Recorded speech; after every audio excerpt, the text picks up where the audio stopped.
Good evening. Once again, we return to the story of Caius, Spell Sword, Dunmer, Eternal Champion, former agent of the Emperor, current head of the Blades in Vvardenfell. I believe I have already finished whatever alchemy I'm going to do here. Might not be a bad idea to get a little bit of smithing done.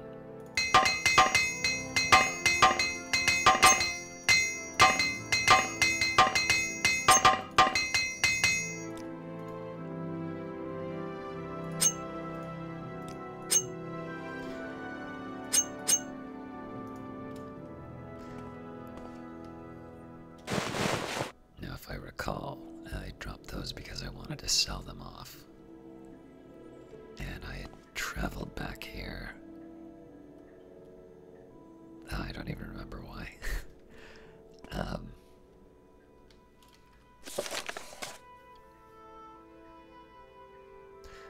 Right, we did the mission with Rija. And so we were going to head back to Zainab camp, it looks like. And then I need to recall whether or not I had sold off these items. Excuse me.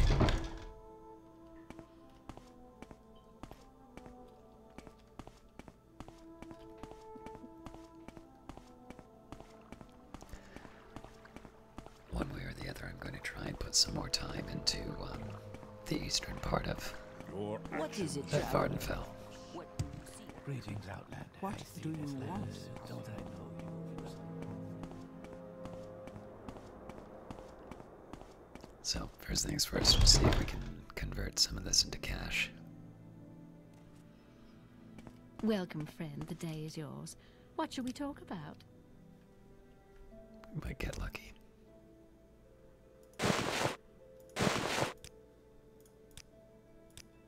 Was optimistic.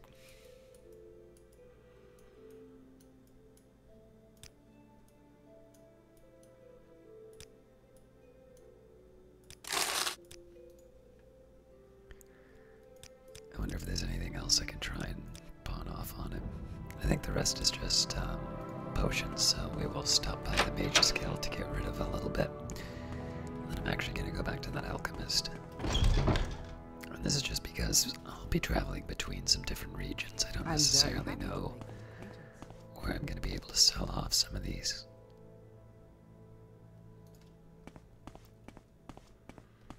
Oh, greetings. How do you do? Maybe talk? Welcome, friend. If I wanted to sell Sugar is yours, friend. If I wanted to sell the moon sugar, I'd be able to sell it to Ajira, but I figure I'll just turn it into something that I can sell in the form of a potion. All right, I've got 800 to pick up.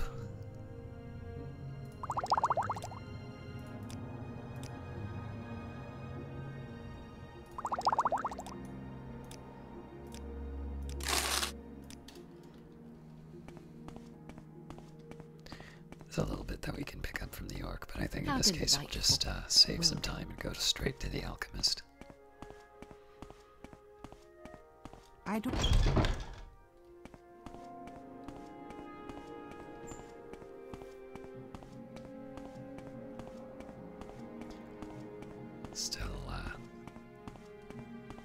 Still a decent time for traveling on foot, although I suspect there'll probably be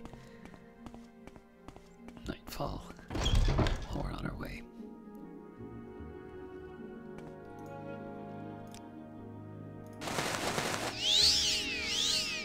Caius, please ask anything of Nalkira of Whitehaven. Nalkira of Whitehaven is happy to help a friend. All right. Oh, hang on, they don't have any cash. Never mind.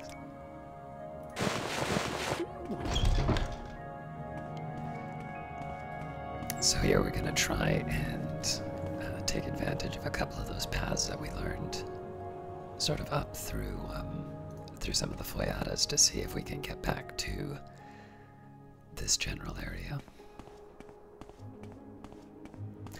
that's right, I was also following some,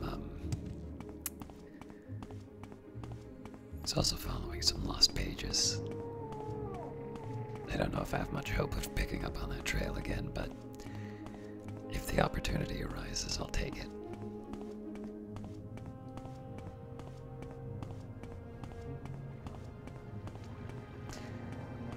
So I suspect this will probably want to be one of these periods where I have some extended silence. There isn't really that much to say other than the fact that I'm making an earnest effort on the main quest. And my big question right now is the best way to get back into this this little network.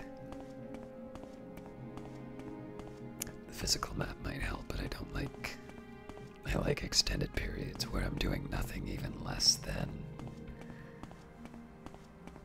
when I'm quiet. It's also a bit dark here, so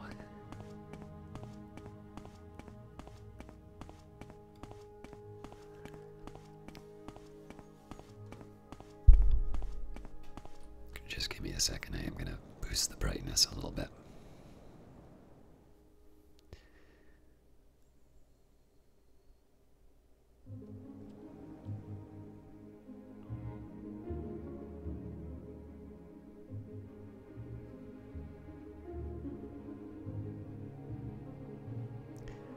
So oddly enough, it looks like if I cross the bridge, is that true?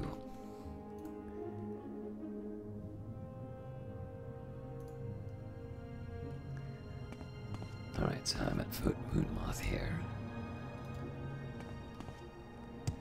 It seems to suggest if I cross the bridge, then I can actually wind up on a path that potentially leads me to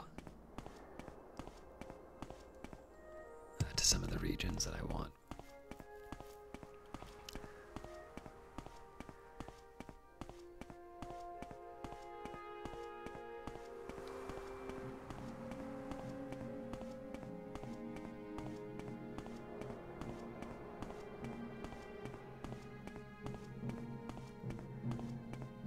Alright, it's due east. So I don't believe this is the way that I came, but let's see how far we can take this.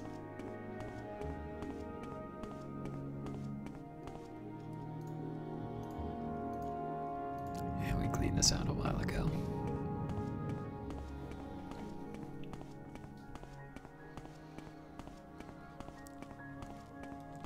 So with luck, we won't run into too many of the ash storms. Well, hello there.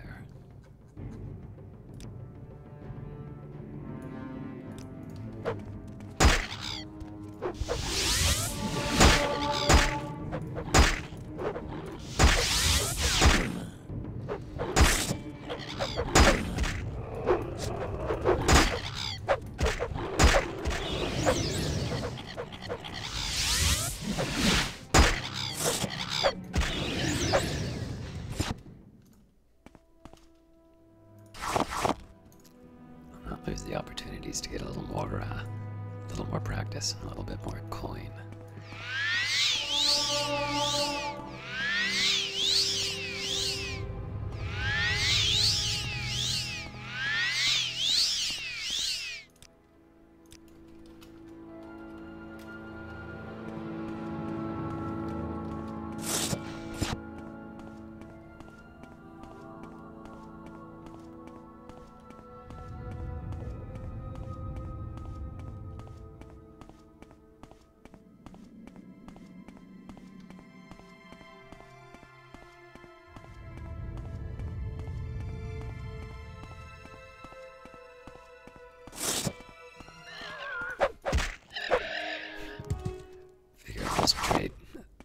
Save myself the trouble now.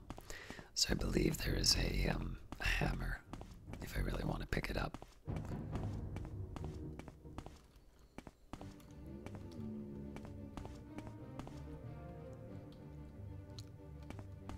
Funny thing is, with all the trauma root here, there is a little bit of an argument for picking it up so I can make the levitation potions.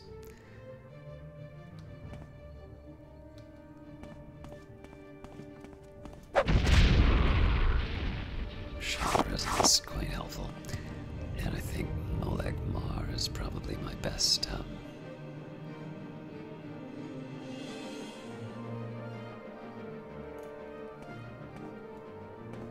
my best bet.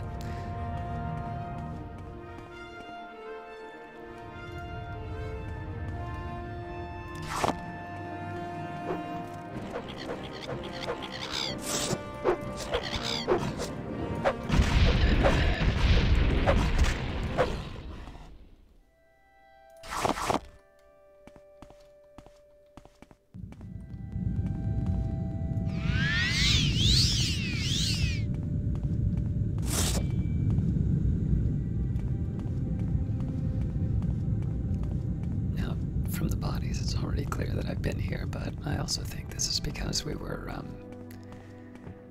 a lot of this comes from when we were still on our way to Margan, and I'd misread Molegmar.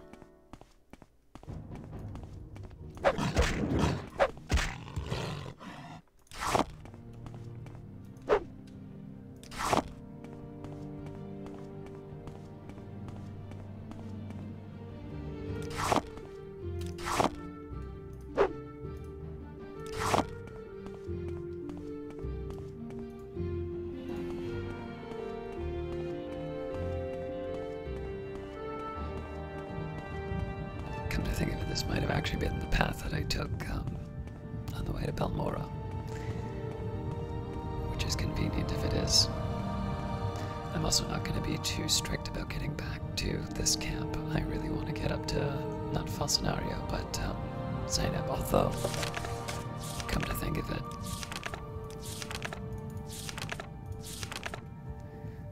I think there was a Fighter's Guild quest.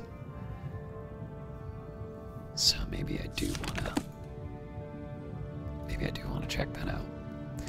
Either way, it is sort of on my way. Zainab camp is where I want to head first.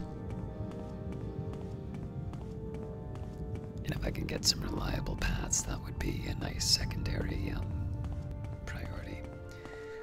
Also, sorry for the, it's gonna be some adjustment sounds.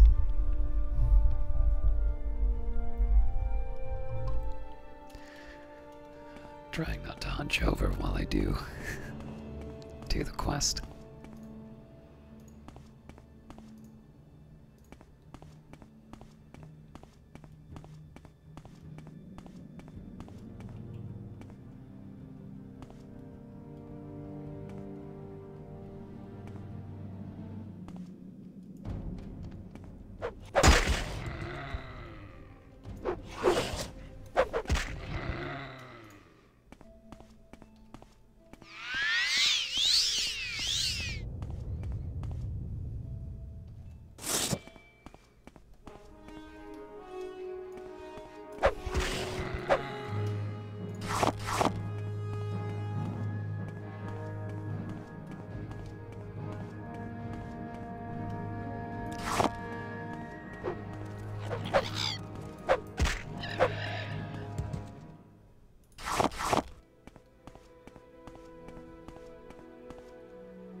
Well, I don't have to be anywhere right now.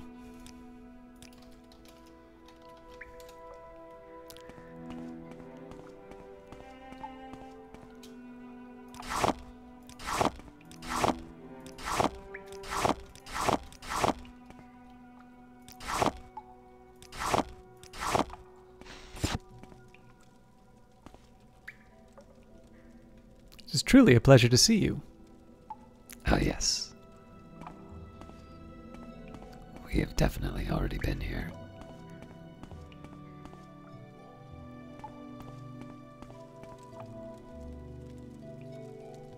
Soon you'll be reduced to dust.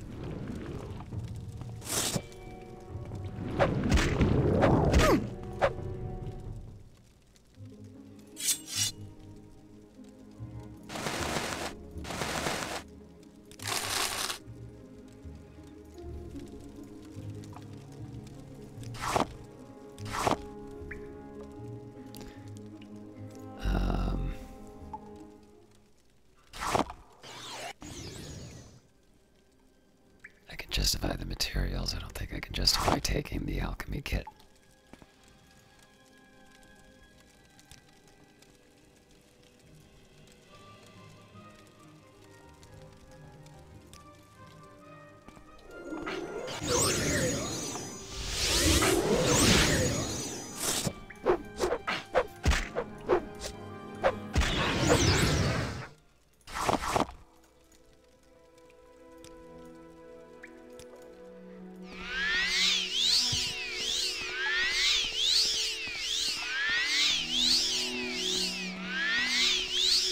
Picked an easier opponent.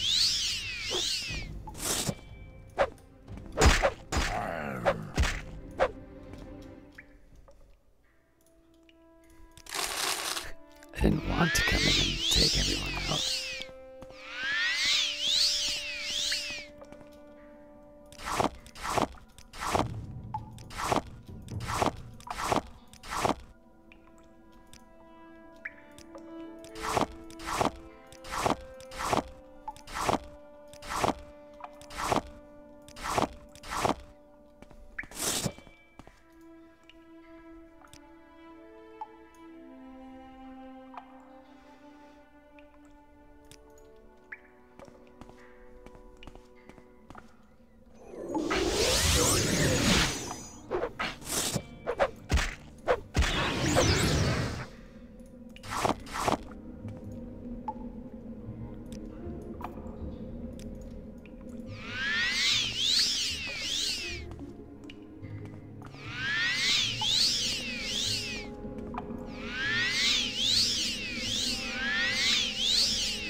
Well, that's inconvenient.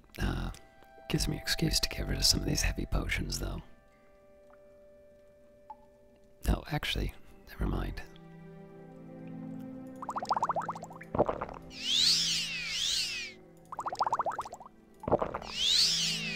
It, of course, would be nice to cast the spell, but I might as well deal with what I got.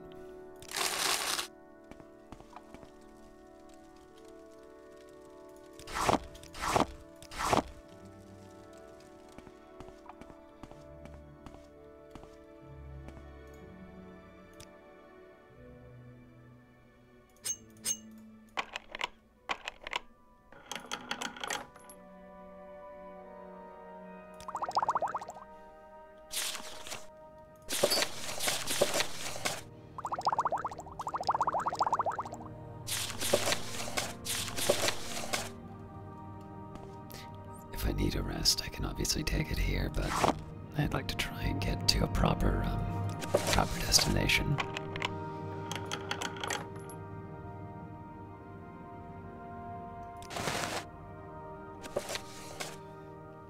I don't remember if we've read this or not.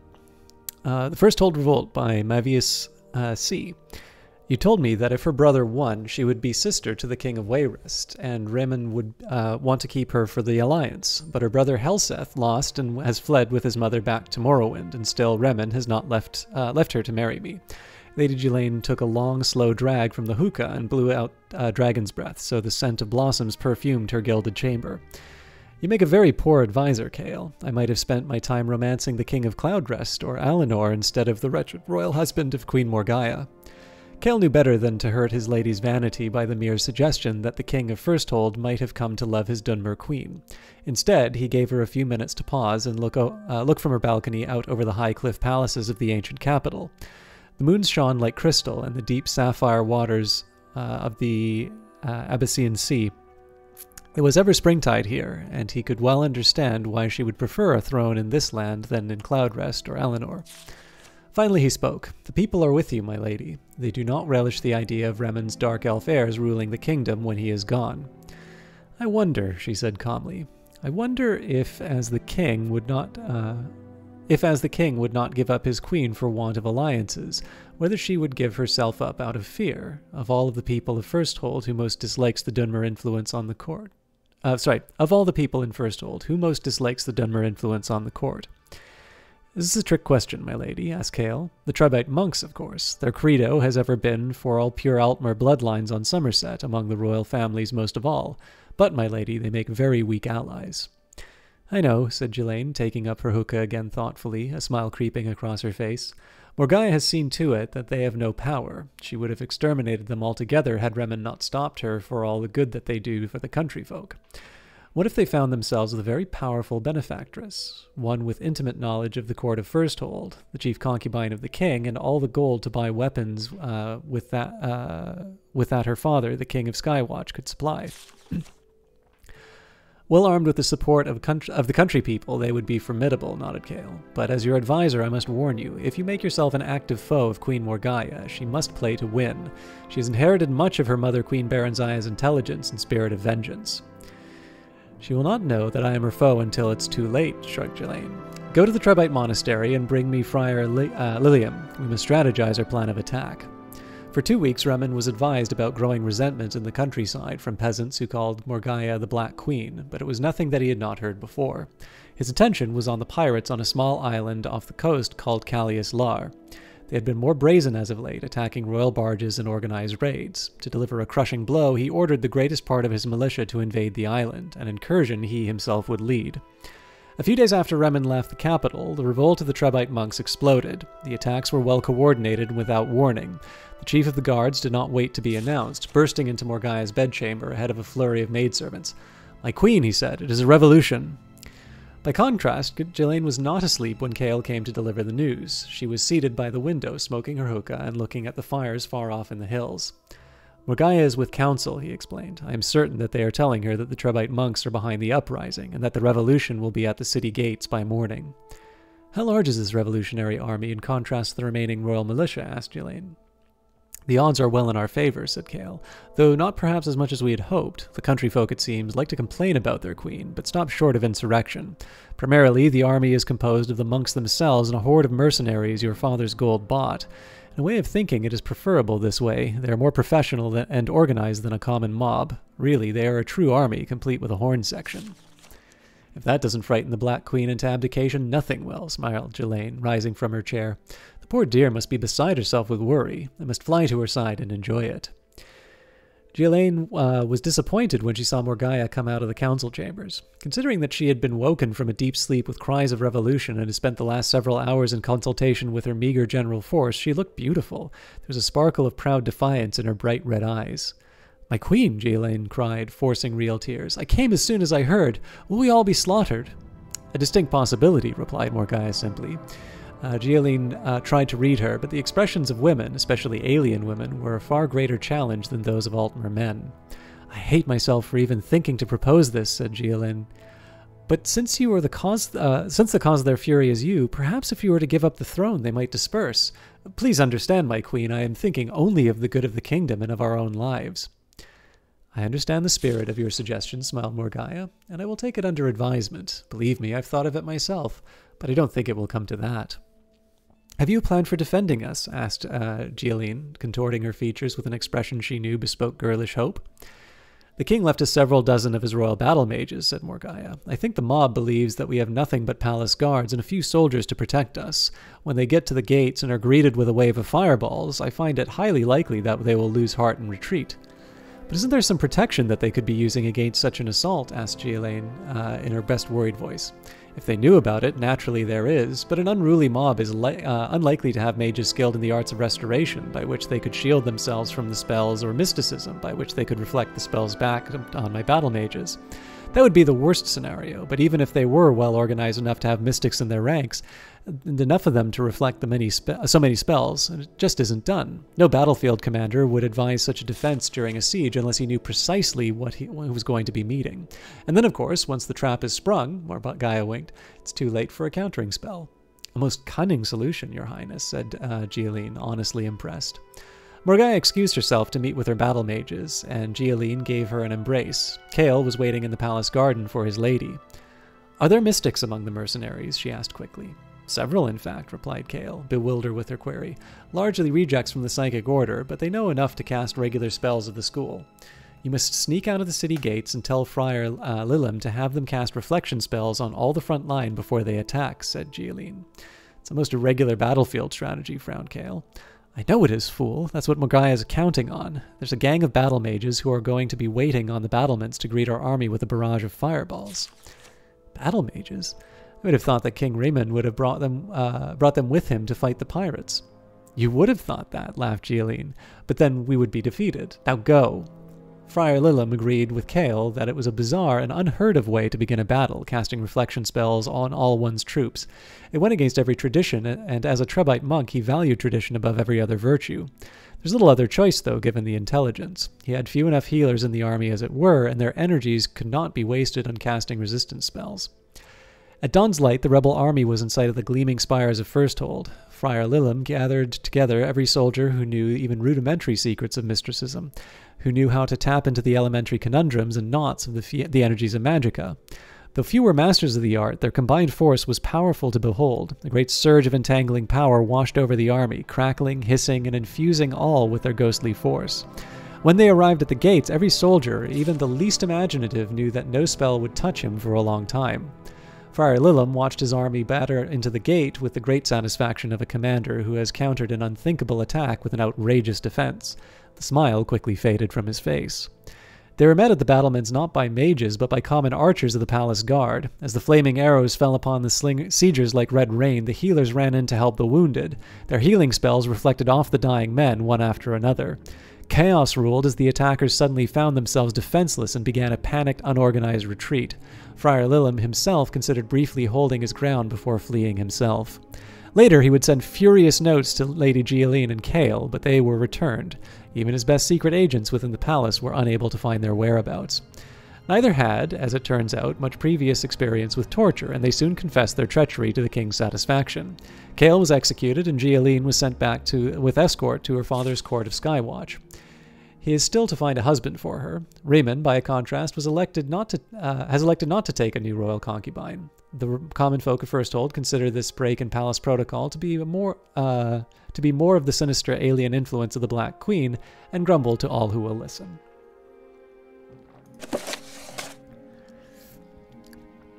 I know we've read that before, I just think we read that in Daggerfall.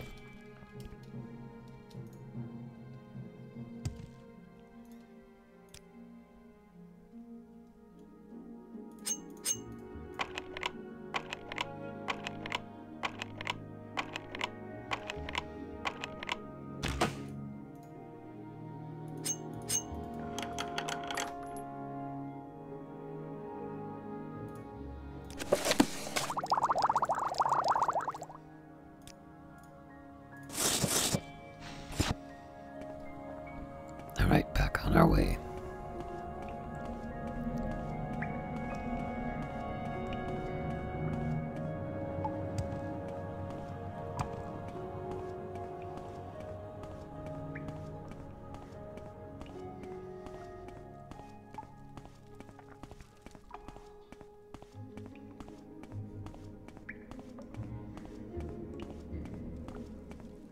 Walk with virtue, Outlander.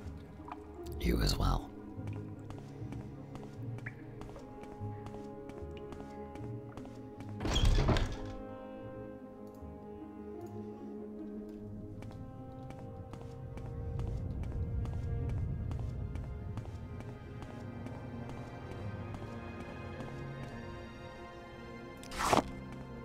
I'll try not to be too easily distracted, but it is nice every once in a while to explore some of the side passages and opportunities.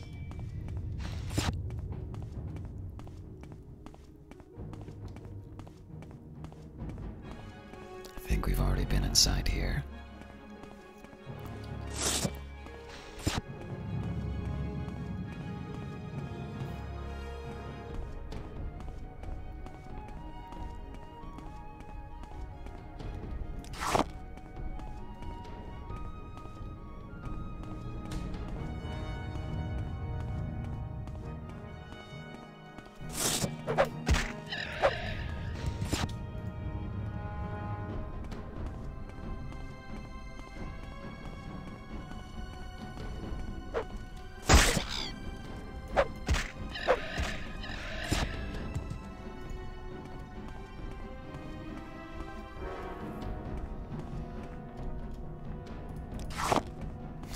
still following me.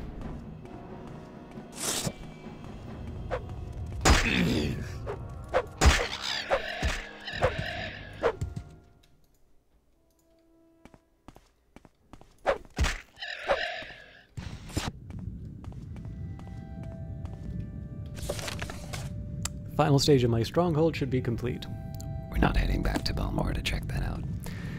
One nice thing about traveling at night is you do get to see the reflection of the lava in the rocks.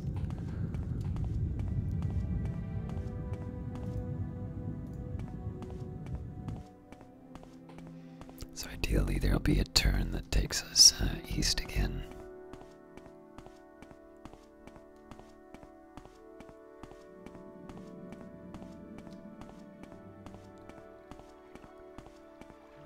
Really like the look of that. I think that's just the stars though.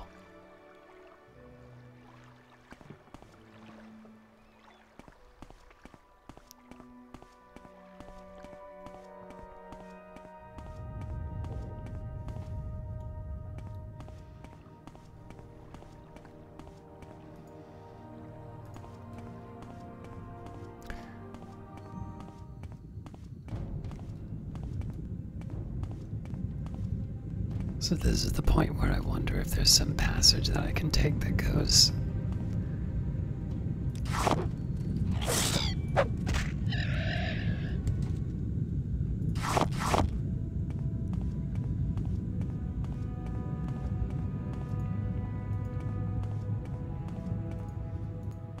goes to where I need. So this is unconventional, of course, but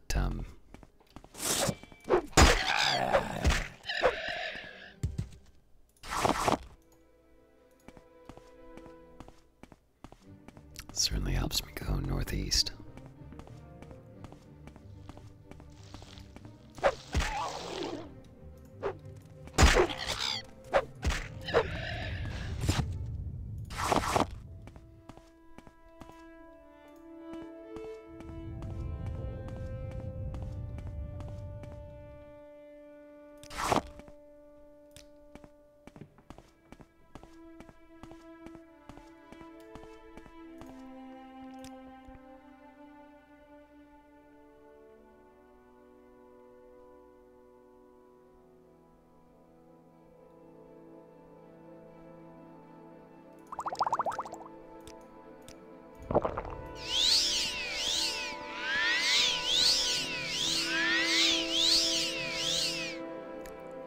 Seeing as we're going to be regenerating the magicka, let's get a little destruction practice in.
Should be good for a little practice at least.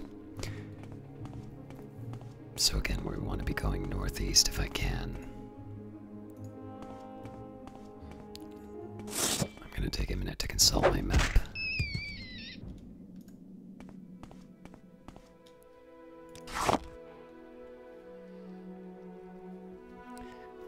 Alright, so I am just east of Suran. That is... oh god. There's Mount Kent. Alright. Getting a bit of an idea where I'm at.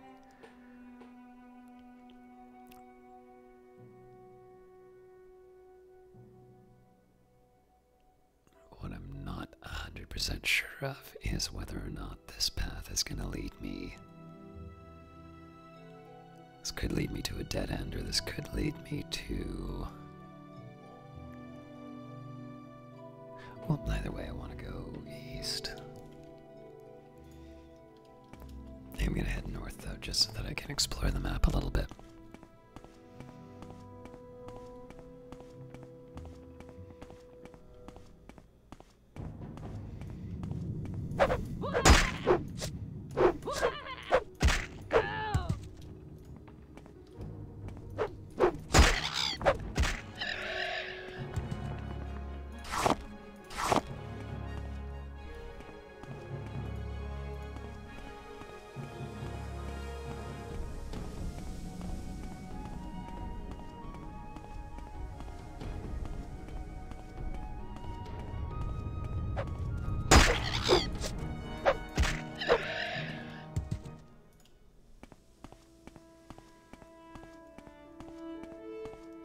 So I have a bit of an idea of where this is.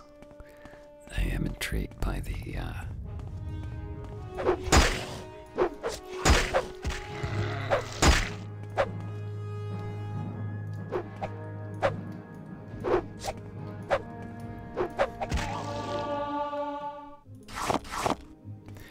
I am intrigued by what's in here, though.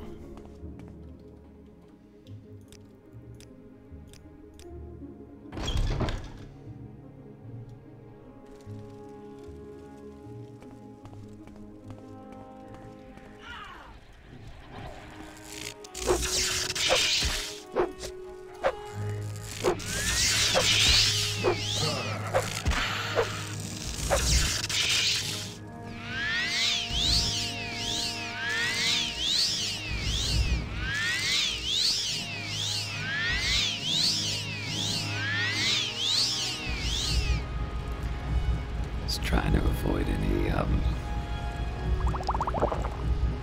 any more health loss.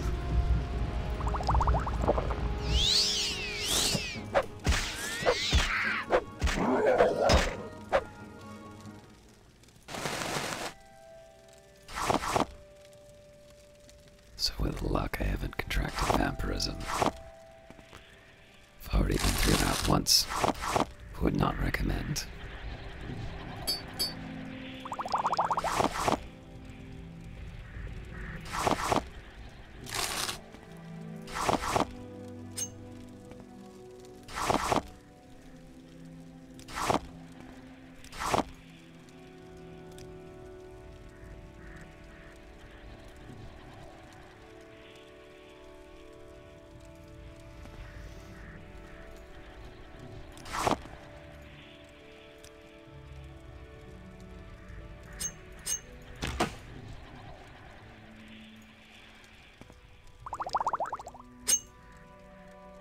It's always good for a little repair. Ideally, I use those up, but...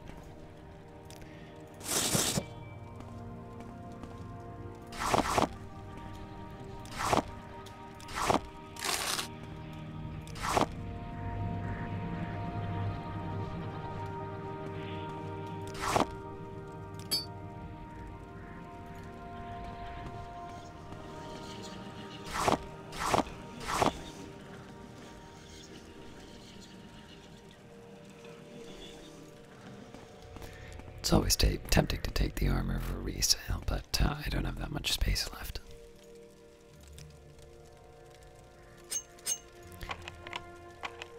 And we still don't know when I'm going to...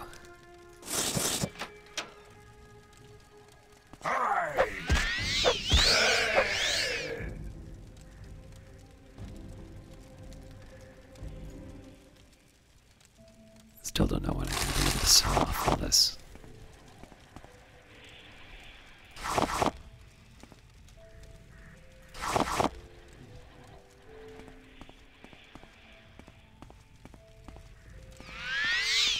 Alright, that was diverting. But let's carry on to my main task.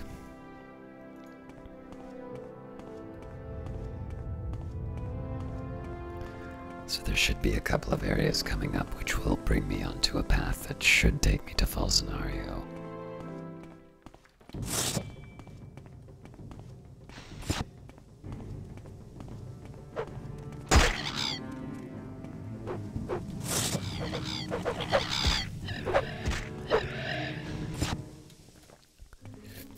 Wanted to take a sip of water before they arrived, but they got there a bit early. Right, so if there's an opportunity to turn east and then north, I need to take it.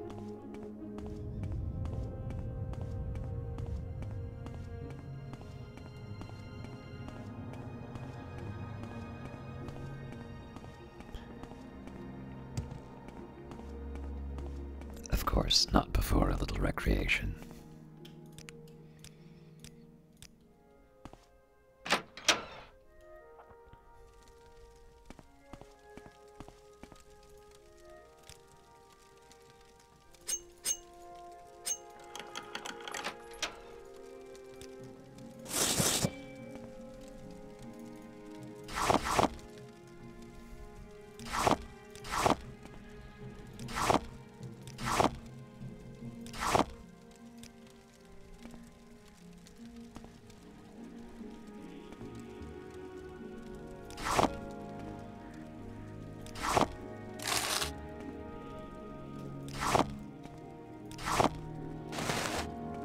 Probably didn't need the common amulet, but there we have it.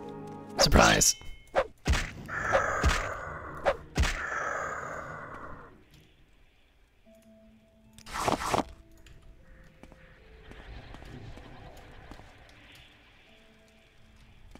I thought that was a shield I could pick. Oh, it is.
I should have paid attention.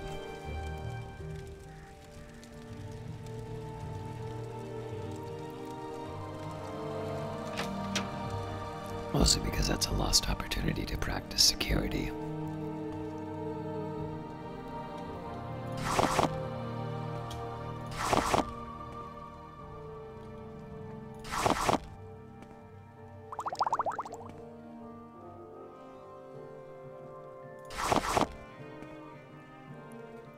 Tell you what. Put that common amulet back.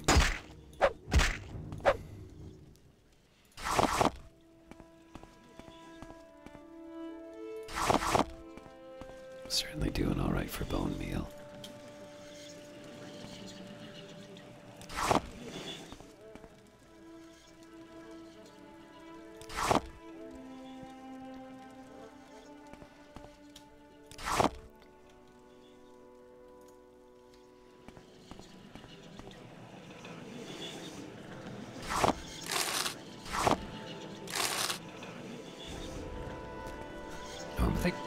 that.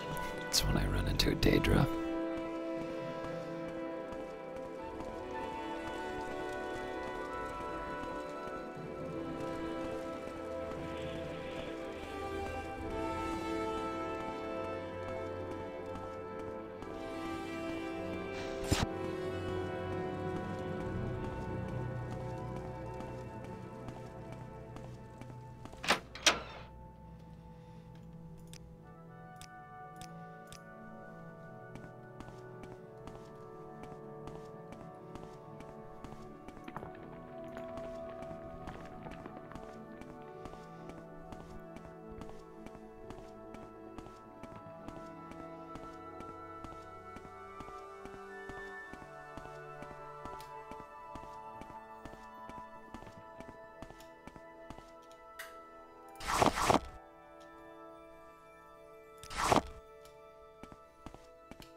I remember I used to be a lot more obsessive about materials. This is, of course, because I was really trying to get my alchemy level up. The challenge now, of course, is I still have a reason to get materials. I just haven't really been putting as much attention as I should into what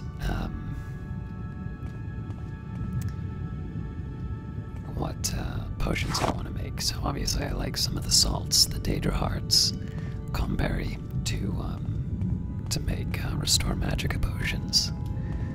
Some of the others are a little harder for me to recollect. Alright, so I just want to see, seeing as there's lighter areas on the map. So this is... Alright, so there's Mount Cant. I might be heading up onto Uvrith's grave.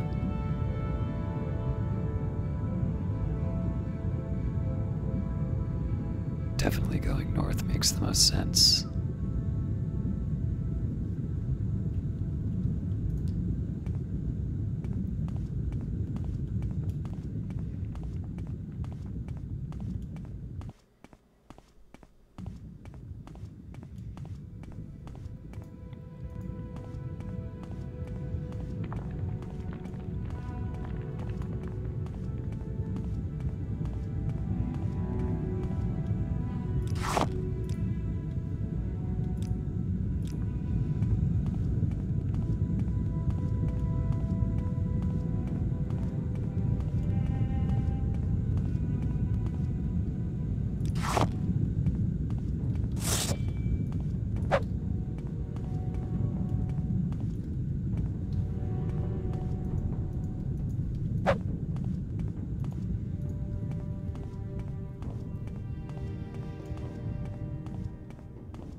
I see the strategy.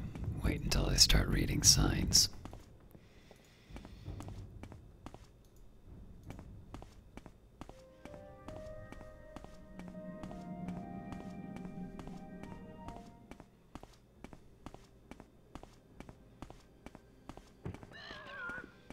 I just need to get a little step ladder and then... Yep. Yeah.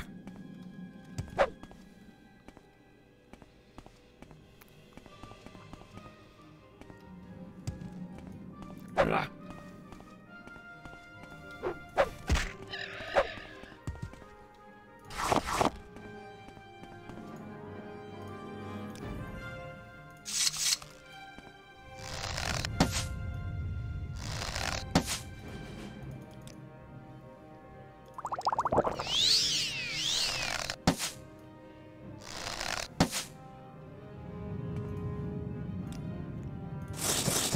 Been a while since I've got some archery practice in.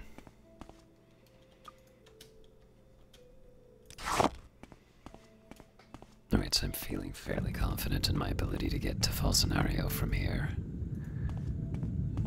Although I would like to take a second and consult the map to see what this might be.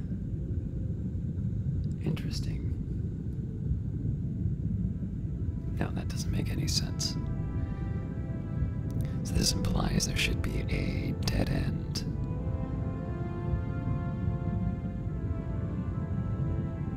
No, maybe not a dead end.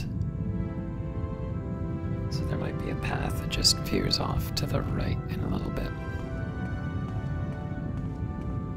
There's of course a side of me that would like to check that out, but I don't have a lot of space. So maybe on the way back.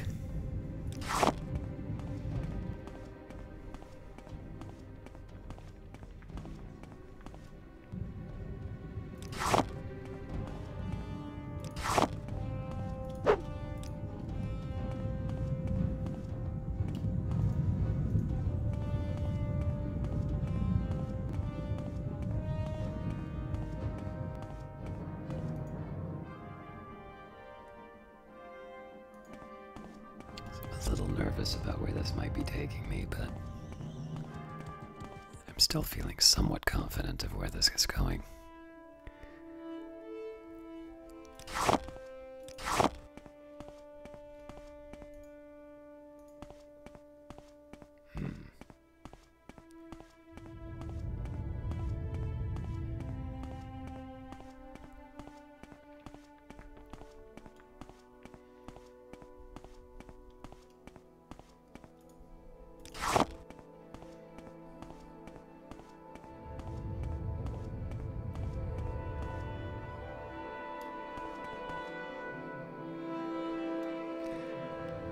So this is the path I think it is.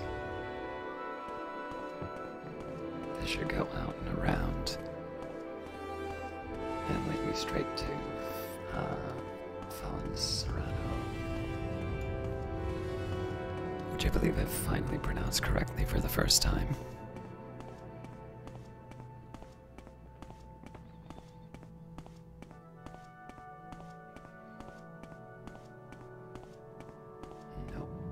This is definitely not where I want to be.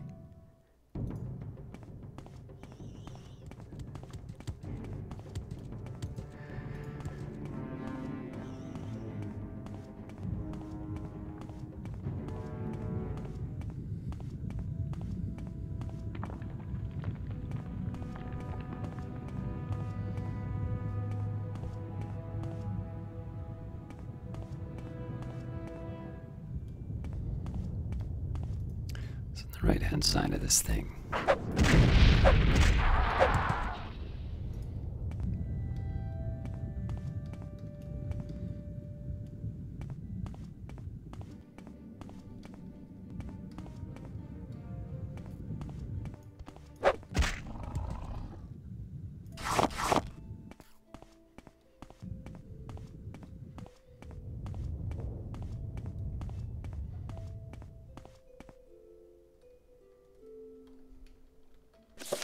Just want to make sure that this isn't in my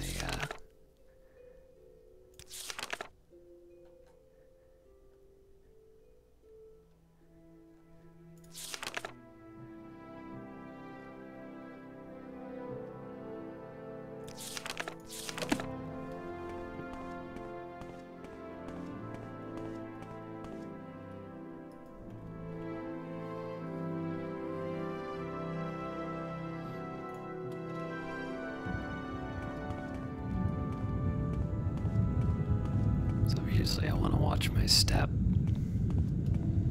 Actually, I might need to levitate. Oh boy, am I going to need to levitate.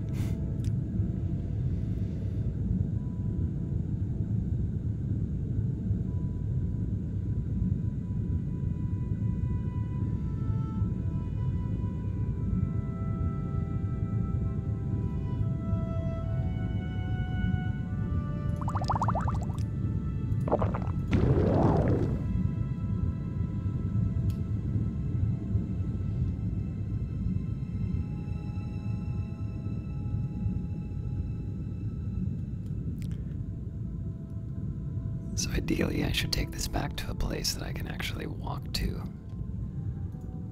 That's a pretty big body of lava.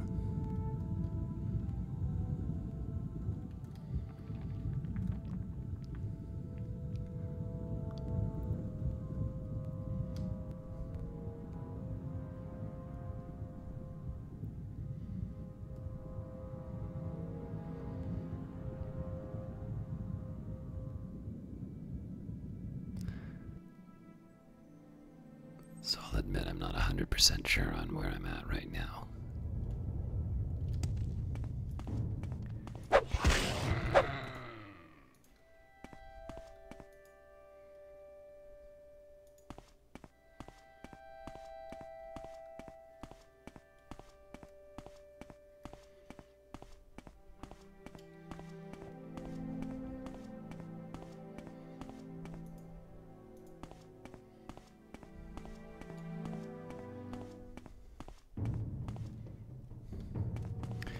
Maybe I should just be finding where Voss is on the map.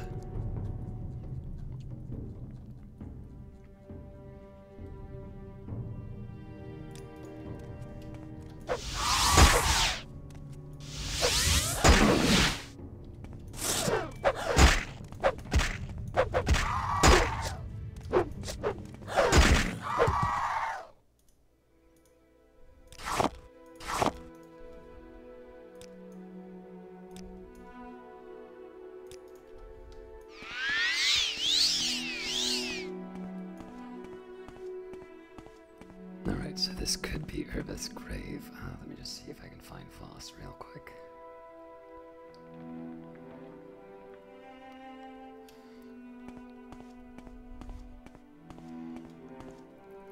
Let's tell Voss or Voss.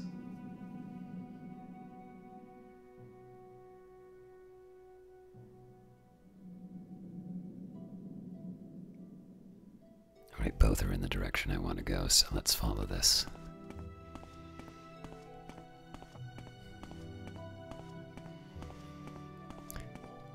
Again, it's not a perfect path to replicate, but it's better than what I've gotten before.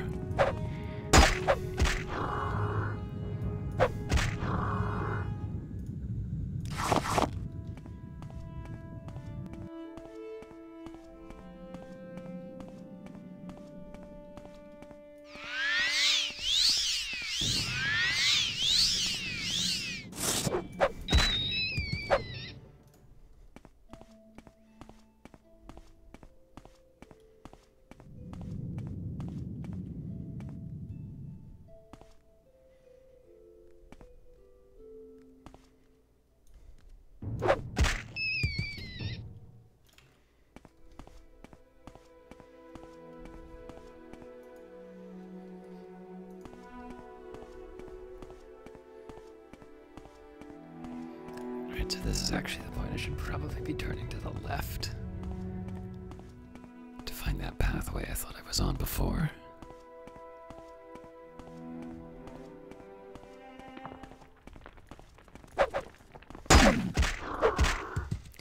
Probably would have done myself some favors if I'd stayed on what looked like a marked path.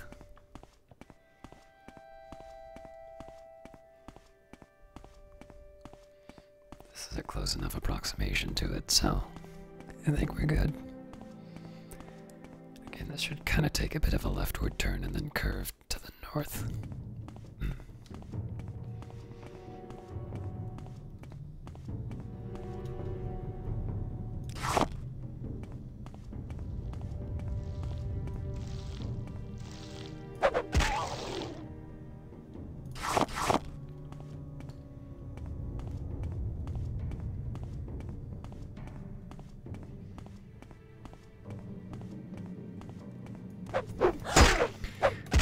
Alright, well, so much for that.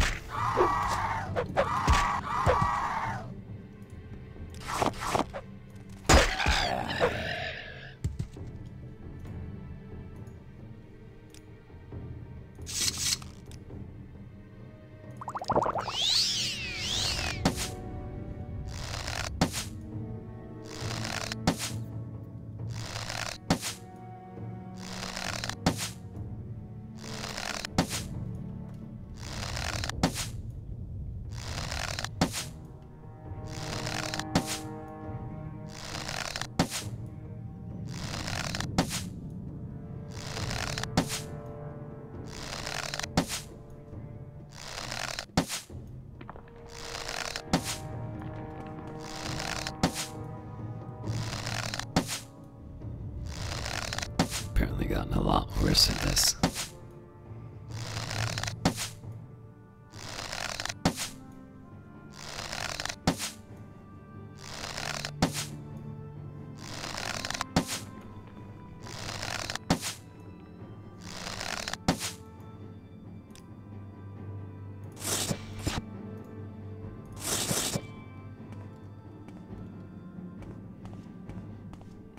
figure I'll be waiting for me when I get back. So again, I'm going to consult the map here because this isn't making sense to me.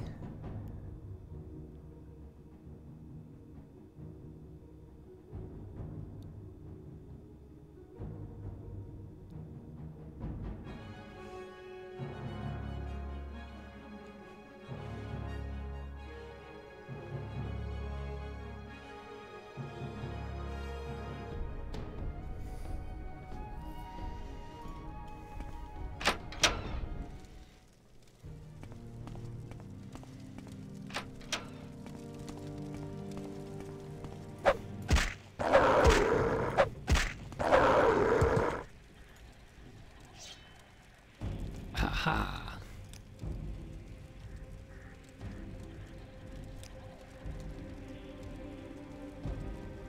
Oh wow, I've been waiting. Oh no, crater. Right. This doesn't mean anything.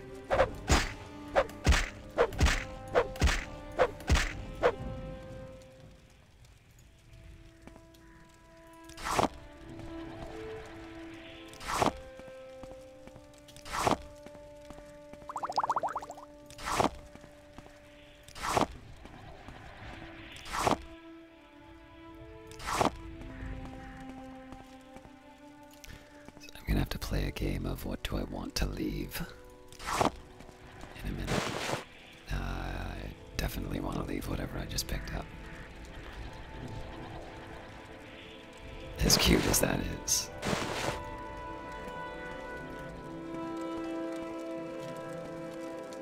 Hi.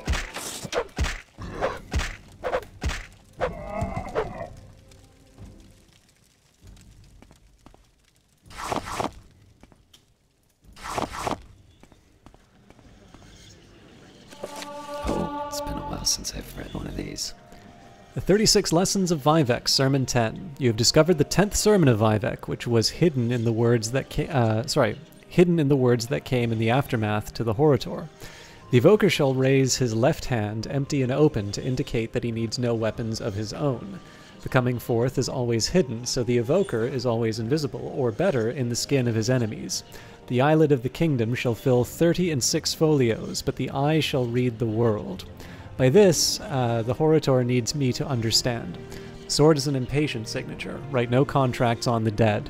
Vivek says unto the Horator, remember the words of Boethia. We pledge ourselves to you, the Framemaker, the Scarab, a world for us to love you in, a cloak of dirt to cherish, betrayed by your ancestors when you were not even looking. Hoary Magnus and his ventured opinions cannot sway the understated, a trick worthy of the always satisfied. A short season of towers, a run-down absolution. And what is this?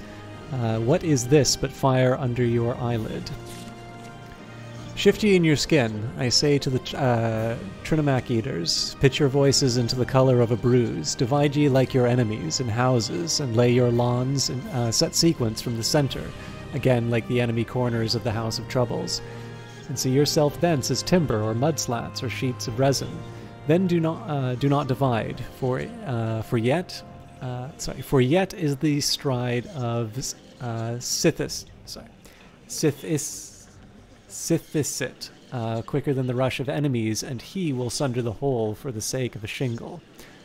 For we go different, and in thunder. Sithisit is the start of all true houses, built against stasis and lazy slaves. Turn from your predilections, broken like false maps. Move and move like this. Quicken against false fathers, mothers left in the corners of weeping for glass and rain. Stasis asks merely for nothing for itself, which is nothing, as you were in the 8 everlasting imperfections. Vivek says unto the Horator, remember the words of Vivek. Understands that Sithisit still travels. Vivek says unto the Horator, remember the words of Vivek. In a phosphorescent mirror of the sky, Vivek says unto the Horator, remember the words of Vivek. Drowned and smiling, Vivek says unto the Horator, remember the words of Vivek. Intermittent hopes enough. Vivek says unto the Horator, remember the words of Vivek, to answer all the things. Vivek says unto the Horator, remember the words of Vivek. Not yet queried. The ending of all words is That cleared everyone. The Homilies of the Blessed Almalexia, Sothasil and the Scribs. Young Sothasil, while playing in the egg mine, saw a number of scribs in deep shaft, and he began to cast stones upon them, snickering as they skittered and scattered, until one of the scribs, lifting its head up in agony, cried out to Sothasil, "Please, please, have mercy, little boy, for what is this sport to you is suffering and death to us." And so Sothasil discovered that the idle amusements of one may be the solemn tortures of another. Lord Vivek and the Contentious Beasts. A Shock and a Kaguti were strutting back and forth in a foyada, casting aspersions on one another's looks. "You are the ugliest creature alive," the Shock told the Kaguti. "No, you are the ugliest creature alive," the Kaguti told the Shock, for each thought himself the most handsome and the other the most ugly. Then Lord Vivek chanced by and settled their dispute. "No, you both are the ugliest creatures alive, and I will not have my pleasant sojourn spoiled by your unseemly squabbling." So he dealt them both mighty blows, shattering their skulls and silencing their argument, and went merrily on his way. And thus Lord Vivek proved that ugliness is in as much one's manner as in one's appearance. The Boiled Kaguti. It is said that if a Kaguti steps into a boiling pool, he will leap out immediately to avoid harm. But if the Kaguti is standing in a pool and a wizard slowly raises the temperature, measure by measure, to boiling, the Kaguti will calmly stand in place until he is boiled. Thus we see that we must be alert not only to the obvious danger, but also the subtle degrees by which change may result in danger. The Dubious Healer. Once upon a time, a Telveni issued forth from his tower and proclaimed to all the world that he was a mighty and learned healer, master of all alchemy and potions, and able to cure all diseases. Lord Vivek looked upon this wizard and listened to his boasting, and then asked him, "How can you pretend to prescribe for others the cure to all diseases, when you are unable to cure yourself of your own manifest arrogance and foolishness?" The Guar and the Mud Crabs. The Guar were so tormented by the other creatures that they did not know where to go. As soon as they saw a single beast approach them, off they dashed in terror. One day they saw a pack of nixhounds raging about, and in a desperate panic all the Guar scuttled off towards the sea, determined to drown themselves rather than live in such continual state of fear. But just as they got near the shoreline, a colony of mud crabs, frightened in their turn by the approach of the Guar, scuttled off and threw themselves into the water. "Truly," said one of the Guar, "things are not so bad as they seem, for there is always someone worse off than you." The Wounded Netch. A wounded Netch lay himself down in a quiet corner of its feeding ground. His healthy companions came in great numbers to inquire after his health, yet each one helped himself to a share of the fodder which had been placed there for his use, so that the poor Netch died not from his wounds, but from the greed and carelessness of his erstwhile friends. So it is clear that thoughtless companions may bring more harm than help.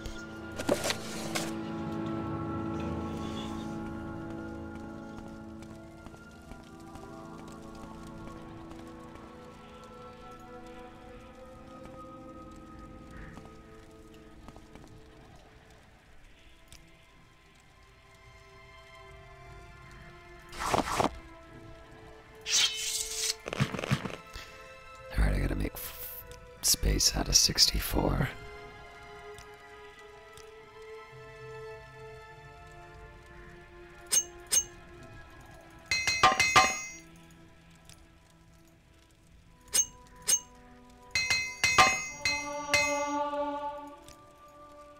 Well, that's a start, but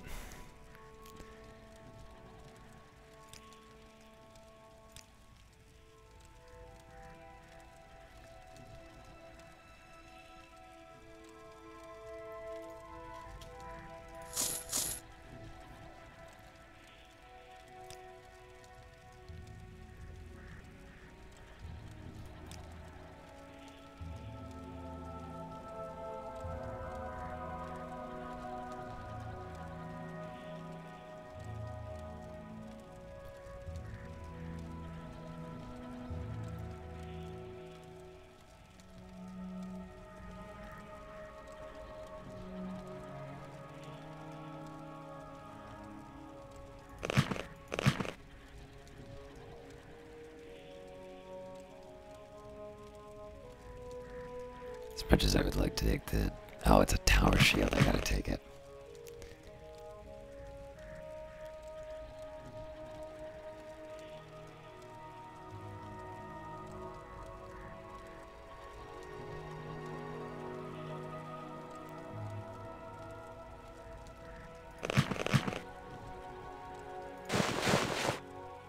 If it were anything else, I would have left it, but this one is a,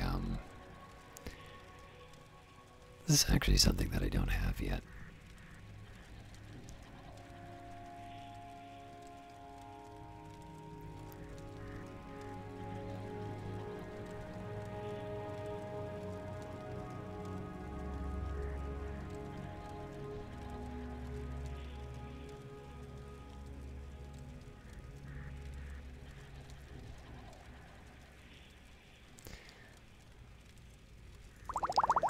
Let's make the most of this.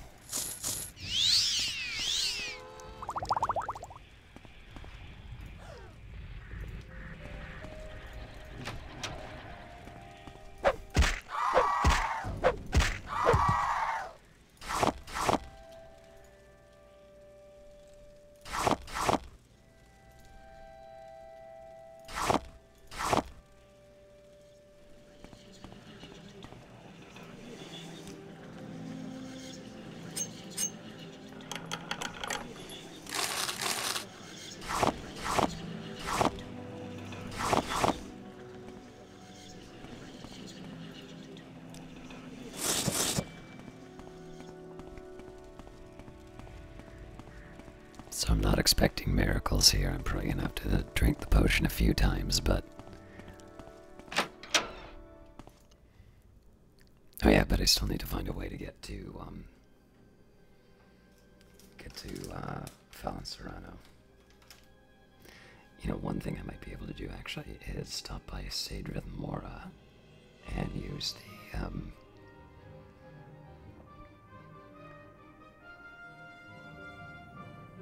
use the Mage's Guild guide there.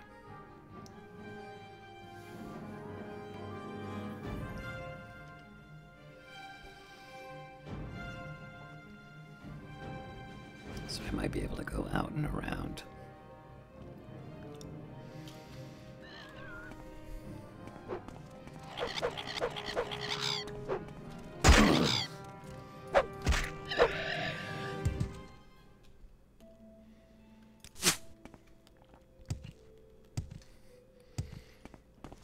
Sorry to eat while doing this.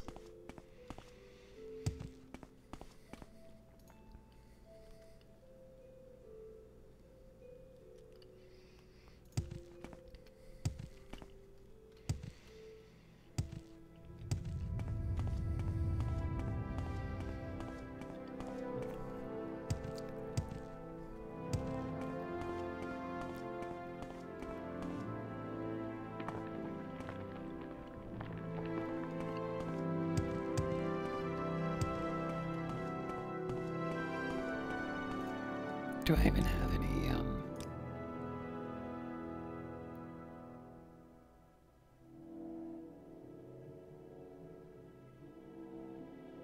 Yeah, nothing that'll help me here.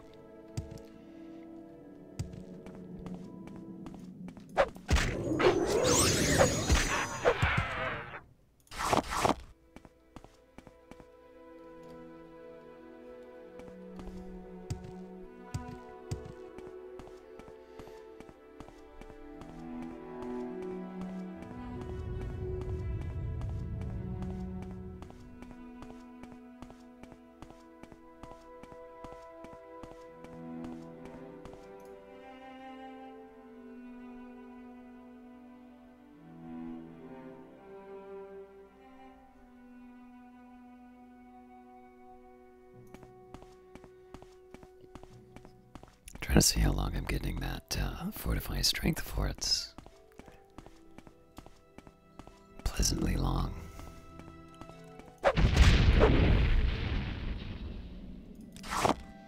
I also need to remember to make more of them.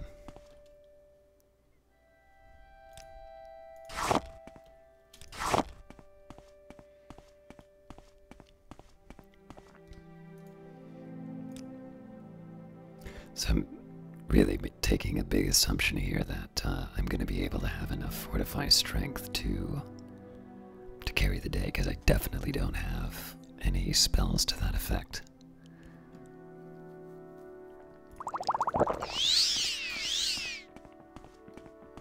But again, I'll minimize the kind of the tourist activities.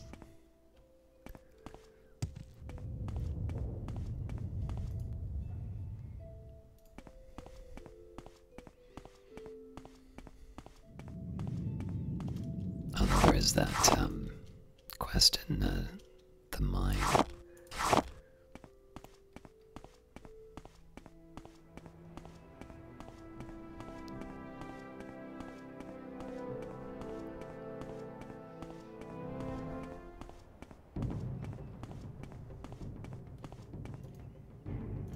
Okay, this I gotta check because this might actually be where I need to.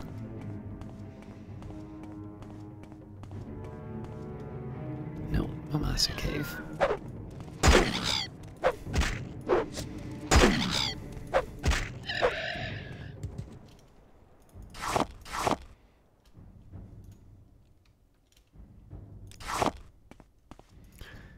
Alright, so what does the journal say about the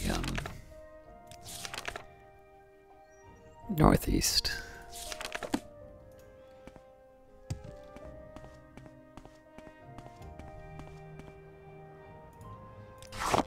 Well, if I ever wanted to play around with Wiki, now I have some of the.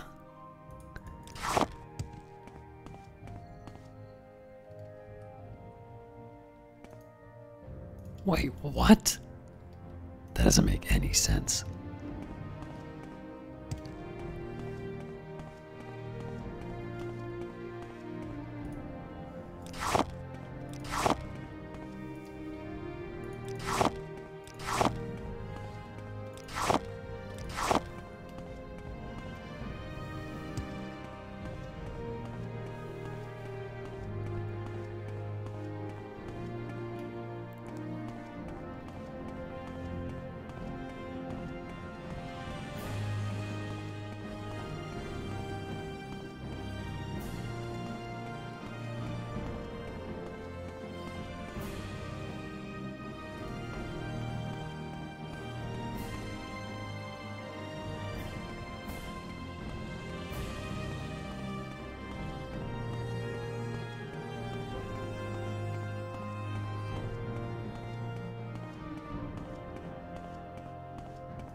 Wondering if I have another you know what? I haven't used this, and I'm probably not going to use it for anything else anyway. If I do a fortify speed, I wonder if I move any faster.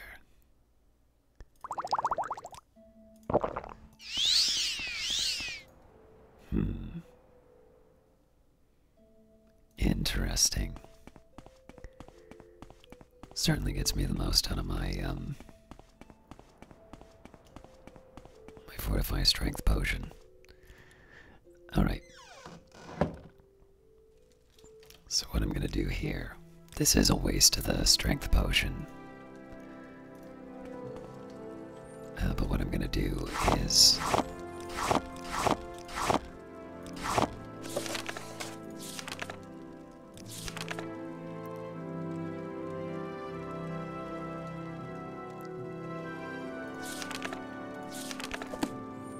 alright, perfect.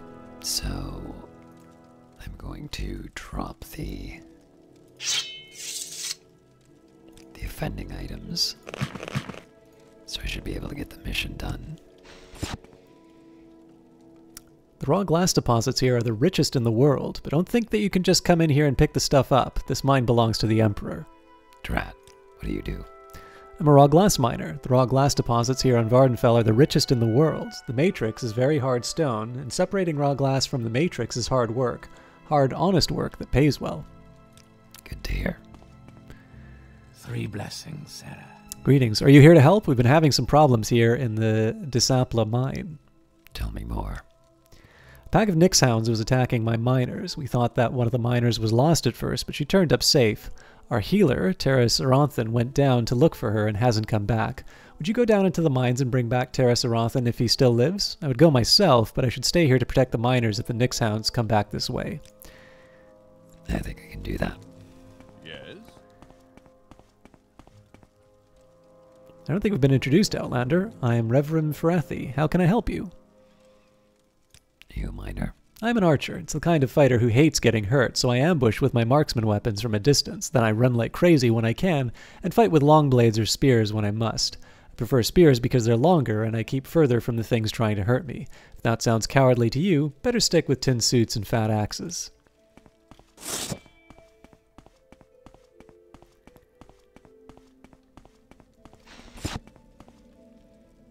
I don't think we've been introduced, Outlander. I'm Terra Doran. How can I help you? What do you do? I'm a lovable rogue, a silver-tongued devil with a taste for the better things in life. But lovable as I am, some people get upset with me, so I must fight, purely in self-defense, you understand. I take light armor and short blades for self-defense, heavy armor and heavy weapons just tire you out. But I train with various weapon types and armor types, so I can improvise when the situation demands it. Fair enough. Is there something I can do for you? May I help you? Bring it.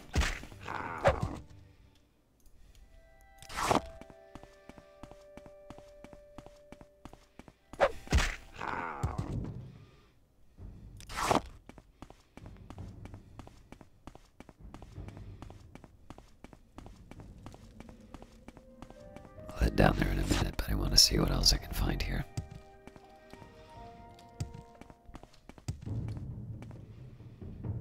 Did Vvardenfell send you? Let's travel together back to the mine entrance. In a minute.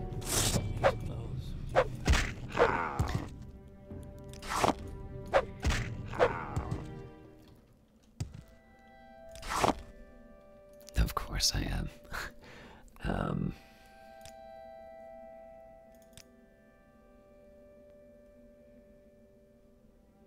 I really want it all.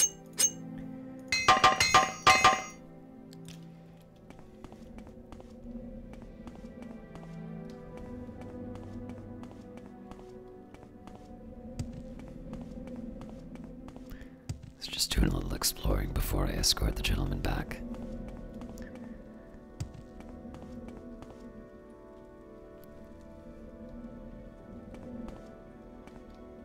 Ah. Had I been paying attention, I probably could have found a faster way of getting through here.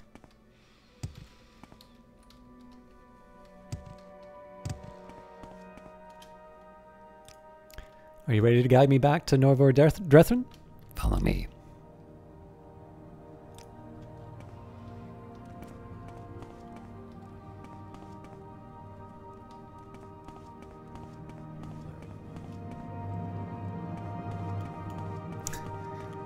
Watch that last step.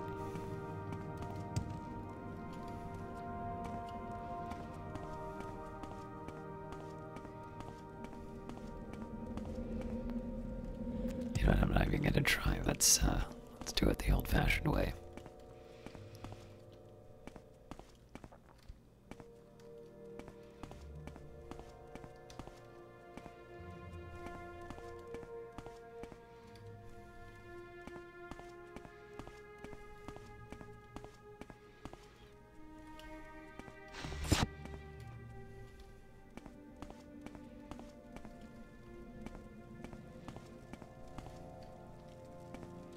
Yes.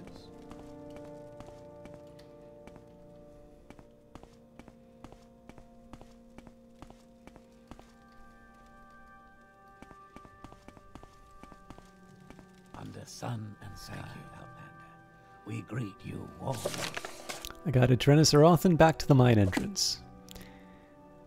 Must get Terrace back and restore order to the Disflassa mine. Thank you for rescuing Terrace Arothan. I don't have anything to offer you except this raw glass, of course. Works for me.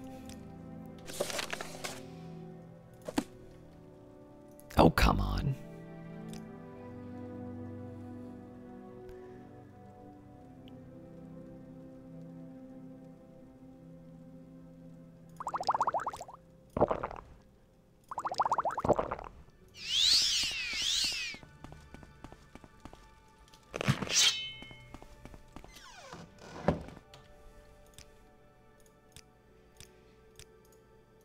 Alright, so as an intermediate step, Zainab Camp. And then if I can, Voss. Voss should give me travel to a place I can sell my goods.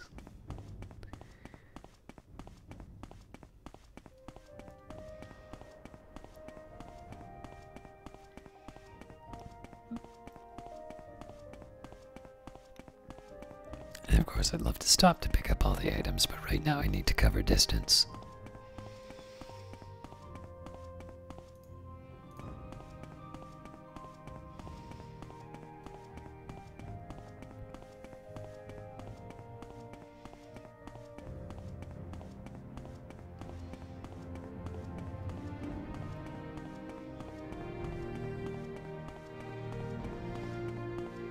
I should also see if there's any other quests in the area that I can handle.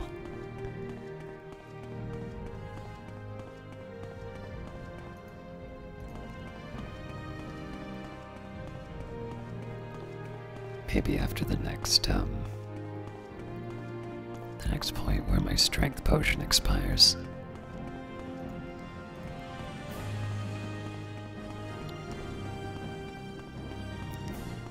It is a little bit of a shame to be rushing through all of these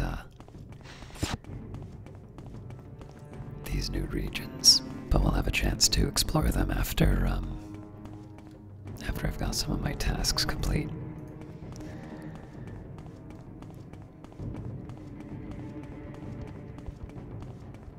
Alright, now this is unexpected.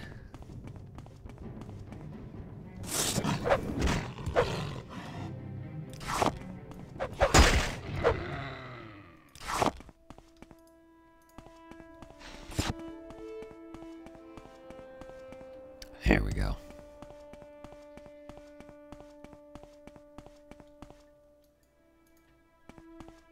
Where is that slave? Oh, look, an Outlander. Are you lost, poor thing? Did the big bad beasts bite you, so you need a healer? Or do you need our trader so that he can take your gold and give you things we would throw away or give to our Guar?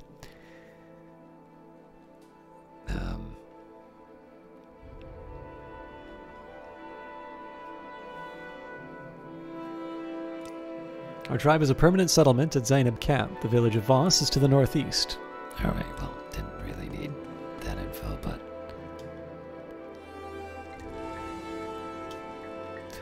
I am Sonumu Zalmat, wise woman of the Zanib. Do you come for my services or for my counsel? Let's talk counsel for you. For you, Outlander, my counsel is free because it is worthless to you. But someday, perhaps, you will have a problem you can't solve. Then perhaps you'll bring it to me, and perhaps I will help you for a price.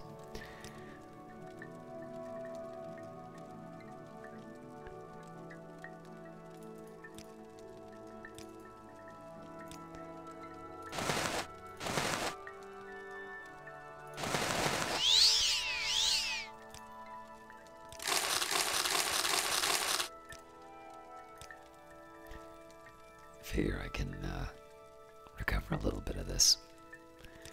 Probably only for potions, though.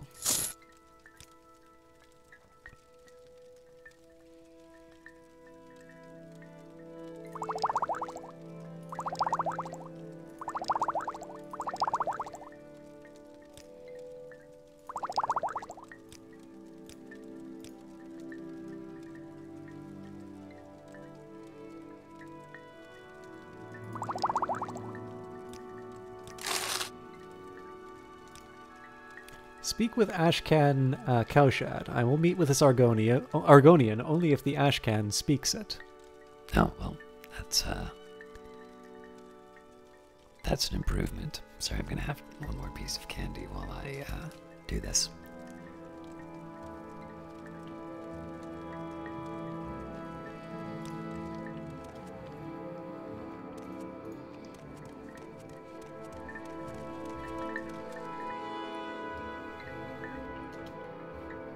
Welcome, Outlander. The hospitality of the open-handed Zainab is always open to travelers. Will this Argonian make the Telvanni deal with us fairly? Will this Argonian make the Empire give us better prices so that we can feed our people? Will this Argonian give us a place on the council? Will this Argonian kill the blighted creatures and the outlaws that plague our village? Then we have no time for this Argonian.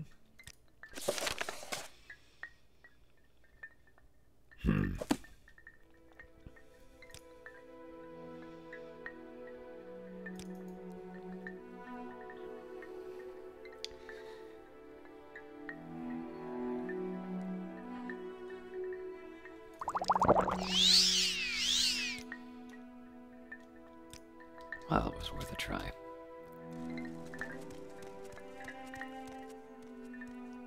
Drat.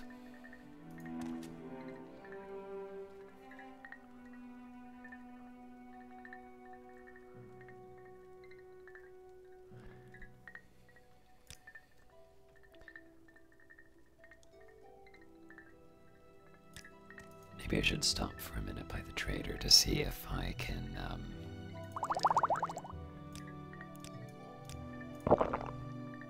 get rid of some of this weight.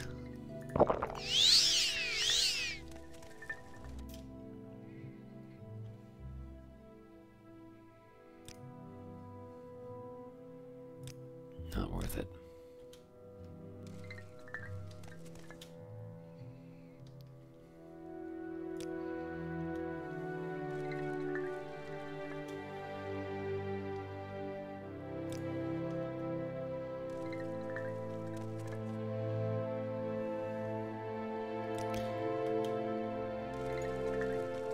I think at this point I'll just try and run to Voss. And see if I can find out the best path.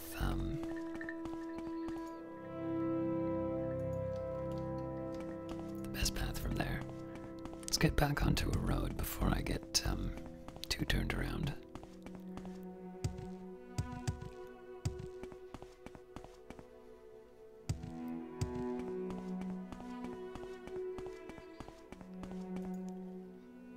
While I'm at it, I've been consulting the map, so let's see.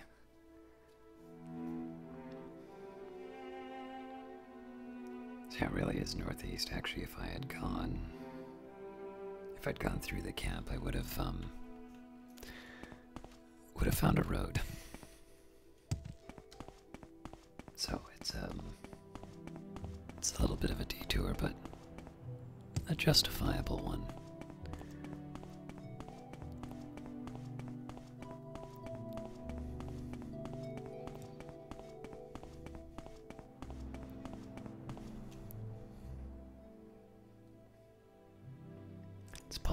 Actually, that's Telvoss in the background there.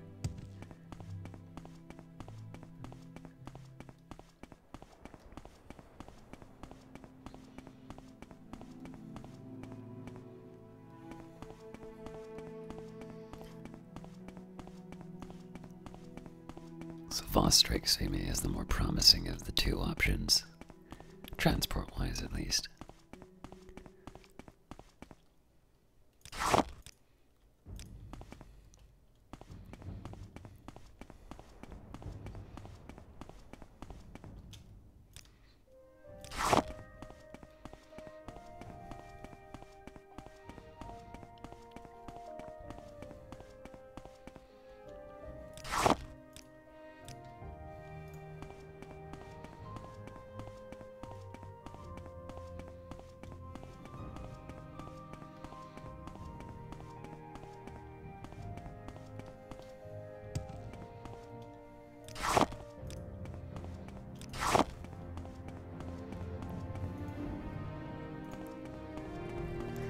Stoneflower I'm taking the time to pick up just because they're good for fortifying personality potions, which I'm using a little bit more.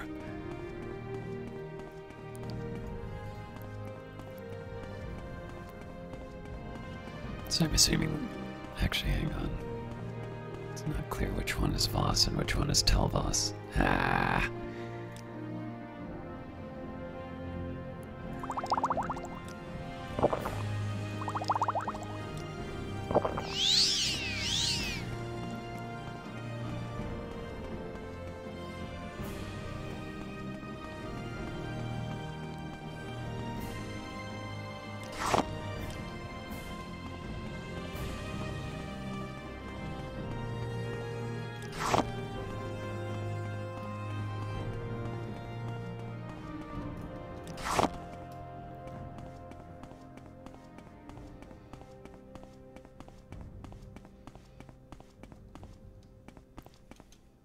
Welcome to the village of Voss, guys. I am Drenos Elvul, and Master Arion, the Telvanni counselor and mage lord, is our patron. As you can see, we have a new trade house by the docks, and to the west, that's Telvoss, the wizard tower of Master Arion is building. Isn't it something? Can I help you find someone in particular? Well, what's available? Malaya Kashad is the village hetwoman. Eldriru Dellin is the priest at the Voss chapel.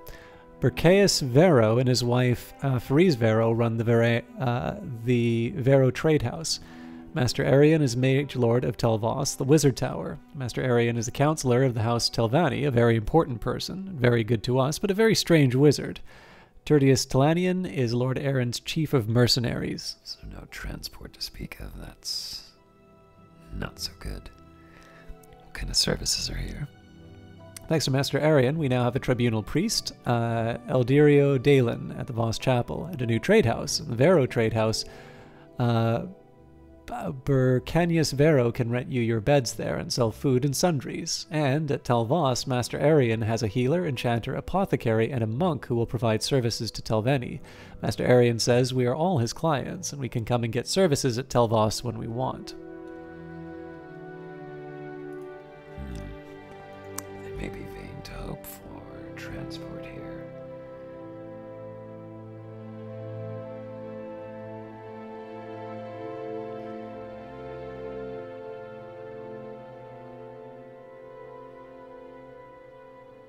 So maybe it's better that I just head straight up to Amasura camp.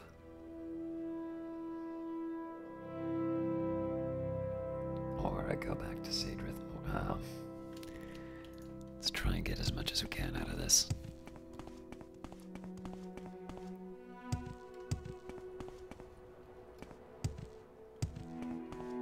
So right now I want to see if I can find docks. No, that's promising.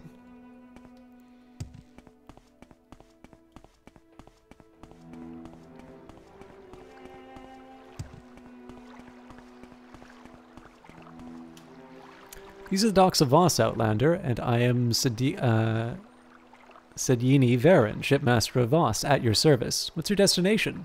If you're new to Voss, I can tell you about local services, or point you to a specific place nearby. Or if you're looking for someone in particular, I might be able to help. Let's talk about destinations first.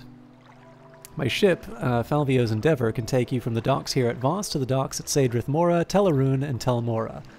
Perfect.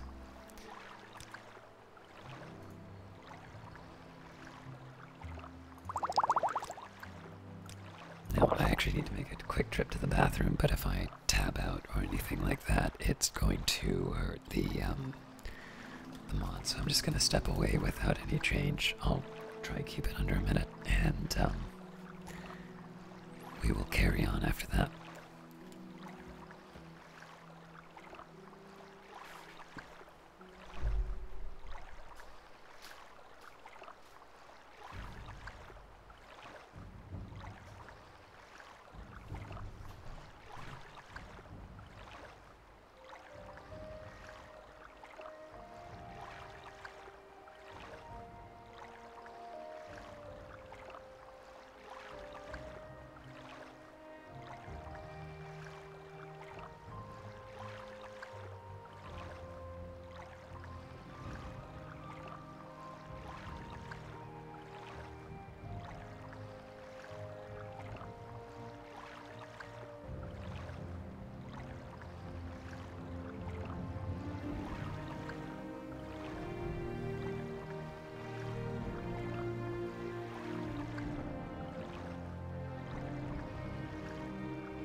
My apologies.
sermons.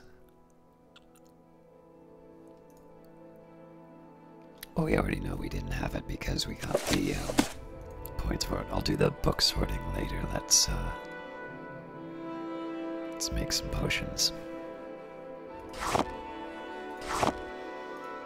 So as always, we'll start with the Magicka.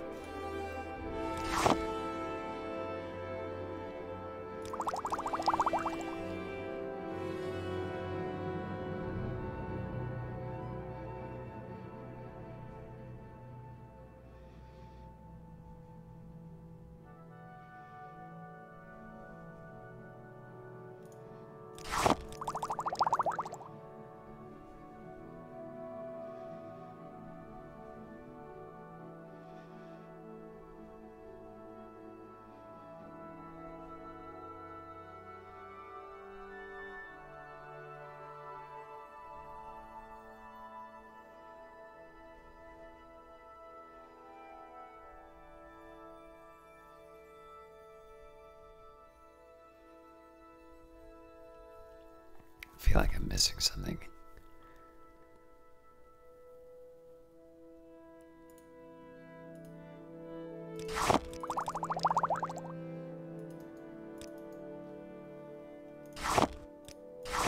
So Comberry is a fairly high priority to buy now.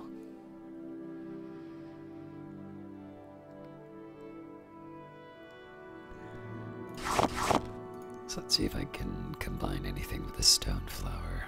And then I'll take a look to see. I know there's the vampire dust, which I've been avoiding use of, but I've got some spare now. Let's start by seeing if there's any fortified personality, though.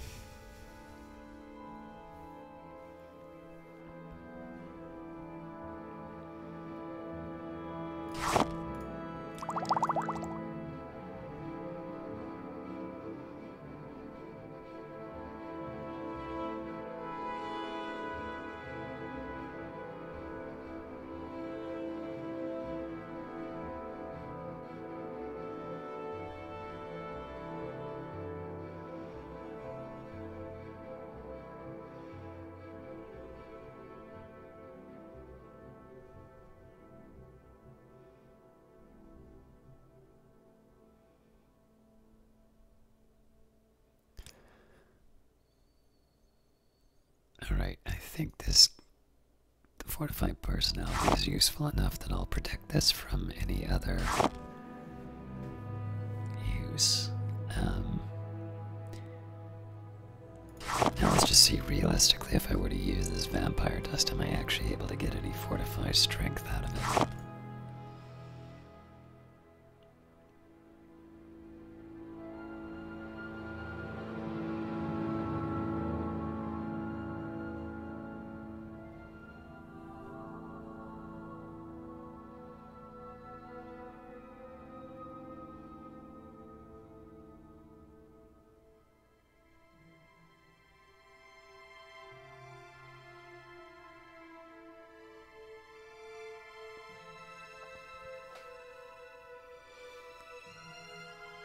Alright, that's a pity. But we'll set that aside. And what I'm most curious about the wickweed is I've never seen anything else with damage intelligence. So I'm setting that aside for experimentation too. It's not the most exciting choice, but I think trauma root is my answer to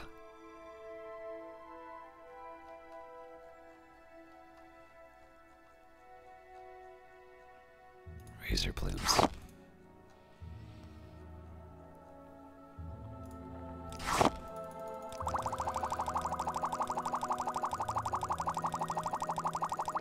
Although I know I'll kind of have an eternal supply of that, so maybe I should have tried and found some other applications.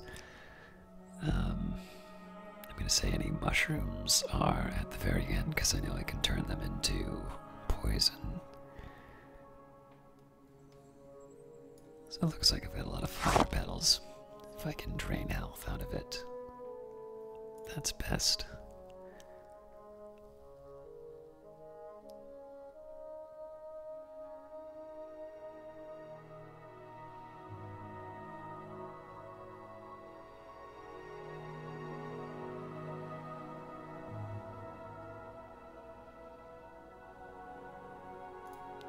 works for me.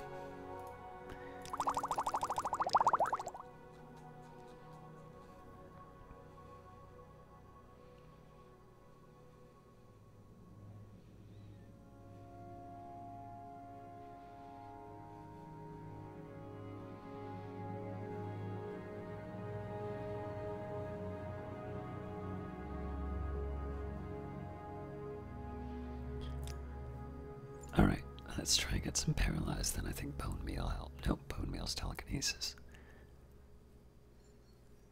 So as always, I'm trying to prioritize anything that gives me, that gives negative effects. Just so I don't need to, it's a lot easier to organize in my inventory. Obviously, I'm not going to drink something that paralyzes me.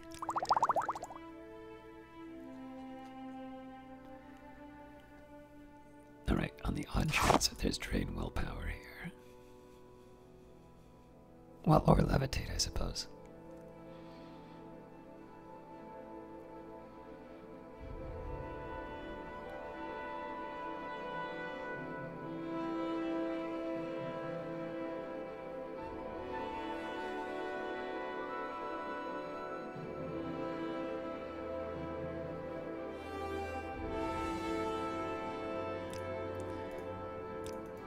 So I might as well.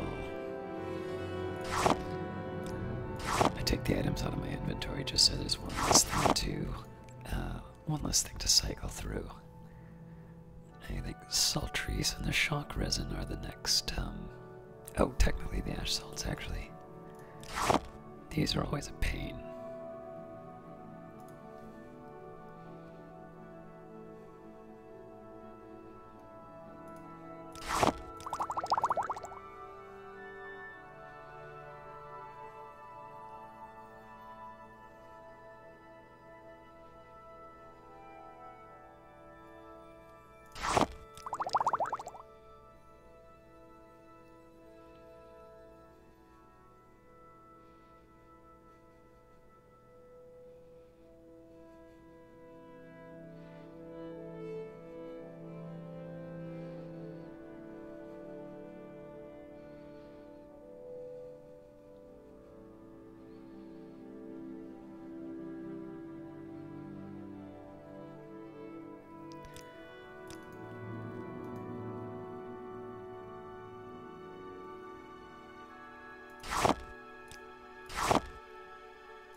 Alright, now I think it's the salt trees.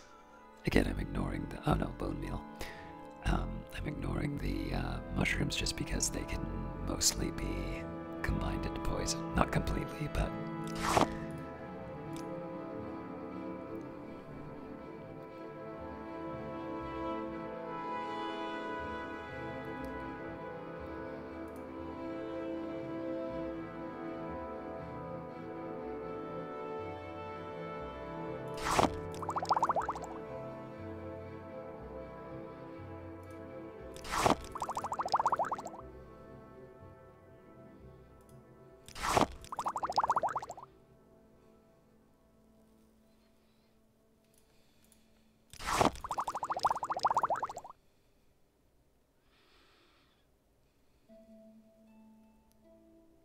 this is a tough one.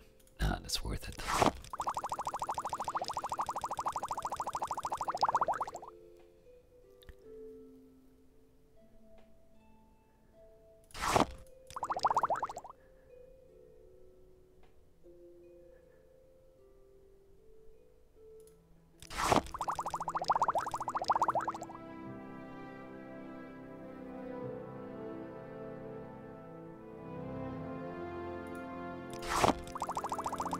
That's why shock resin is one of the ones I like.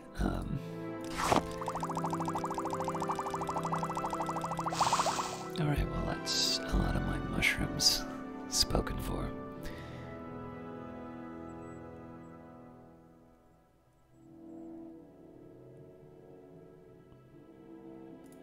I wonder if I have any drain strength left.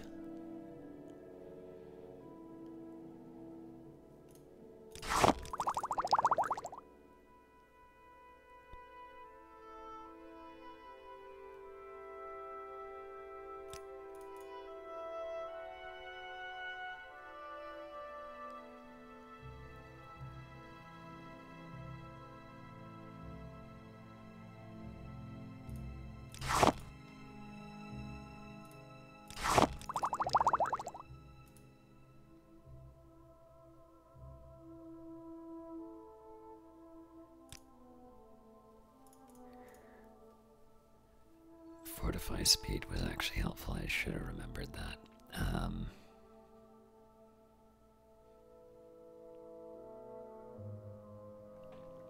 Fair enough. Let's see how many. We've got 4 Kwama eggs, so let's do the fatigue.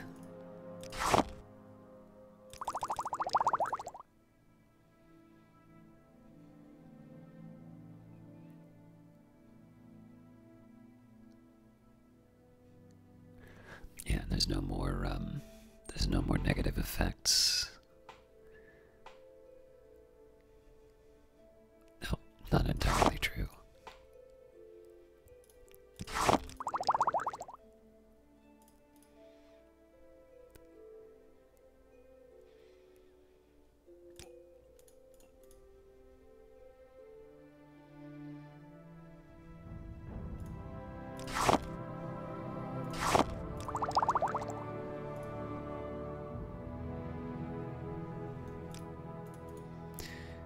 All right.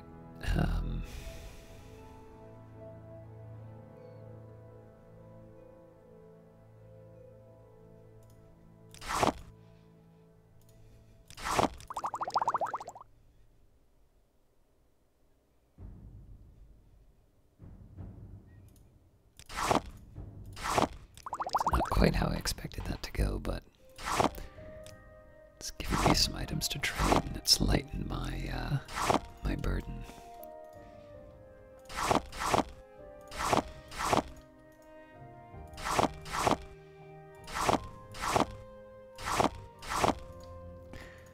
All right, now books. Let's drop off what I can. The homilies of Blessed Amalexia, I'm pretty sure we don't have.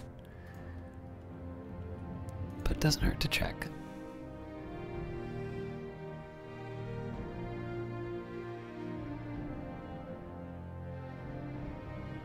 Oh, looks like it did already have a copy of the First Old Revolt.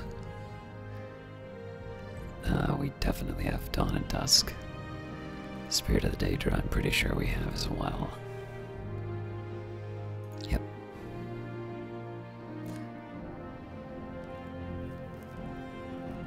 Alright, not as much repetition as I thought there might be. I should be able to sell a reasonable amount of this.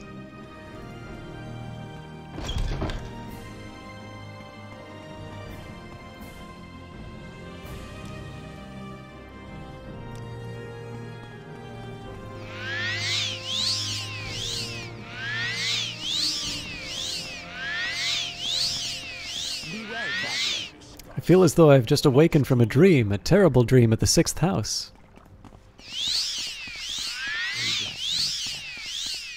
I'm happy that guy's grateful, but I don't quite have the time to talk to him.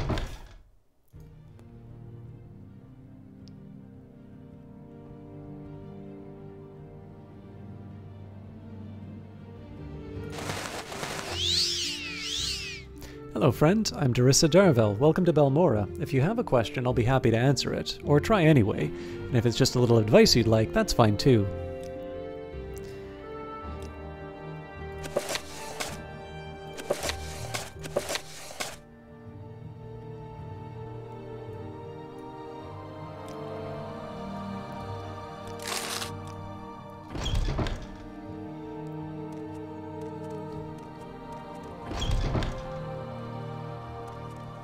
Share your thoughts, friend. I enjoy the company. Welcome adventurer, looking for an equalizer? Something to give you an edge against a superior opponent? When you need to do a lot of damage in a hurry, you can't beat a poison blade. Try my inexpensive iron spider dagger and steel spider blade, or an imperial netch blade for even more bite. I think I've got the blade side of things taken care of.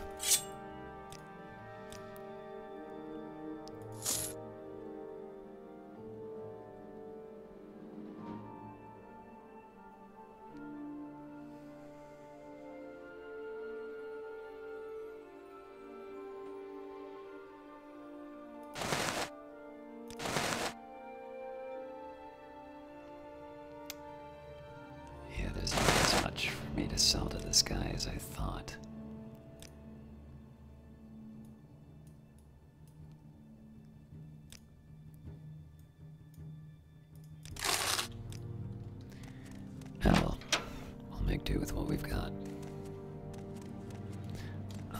the Mages Guild my last stop, actually, because there's other I see this land since. there's other things for me to sell. Seeing as my potions have worn off, I'll stop by the Lalu and see if anything about my stronghold has changed. I know we got the notification. Do you want to discuss your stronghold? I do. Your stronghold is complete, Grandmaster. It rivals that of the greatest Lalu counselors.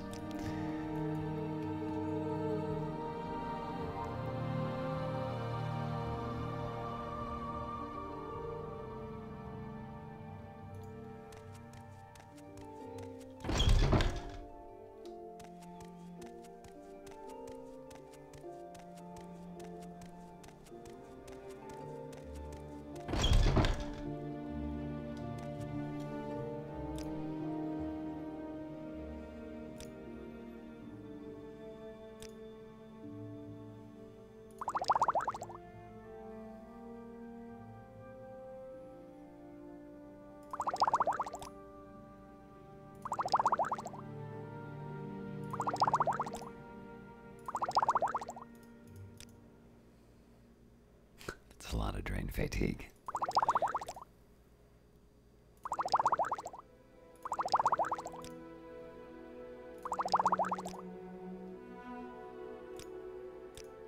That was optimistic.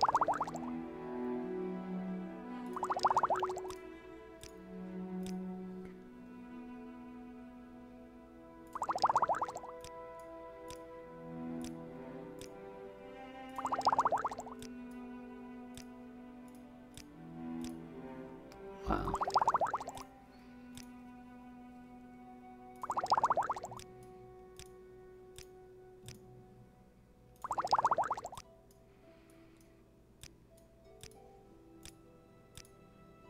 You kidding me?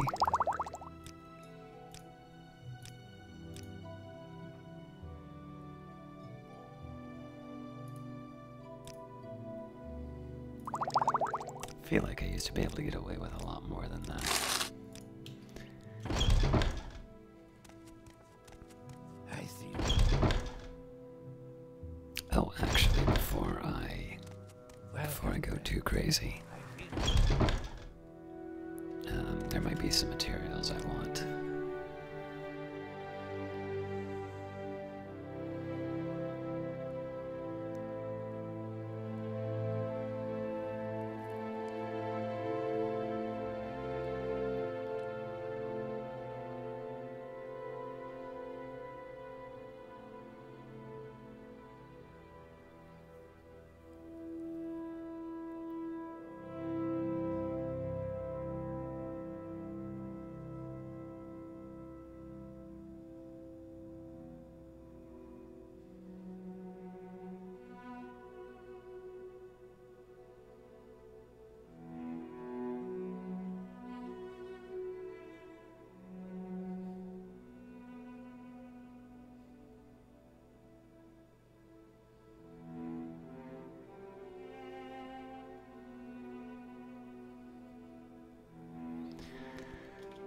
There's some... This is unexpected. No, there's some stuff that I might be able to make some use out of, but...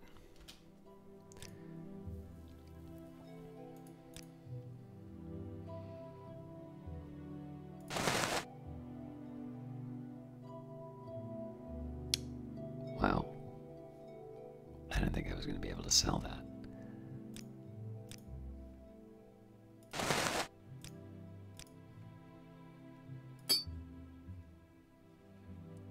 That's giving away a little too much. Let's try to get rid of like the shoes and the robes.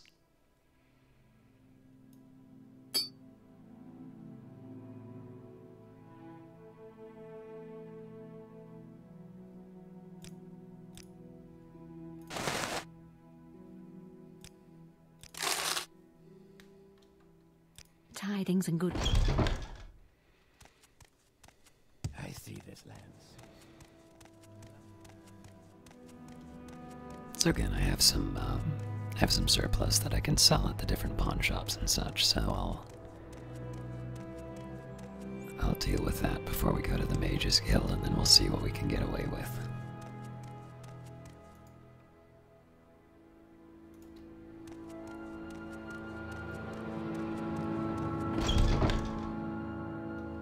Well met, Outlander. What is it?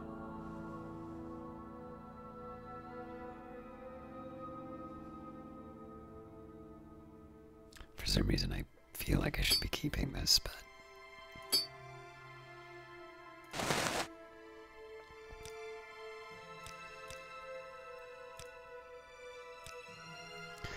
Alright, now we just see how many potions we can unload on this guy.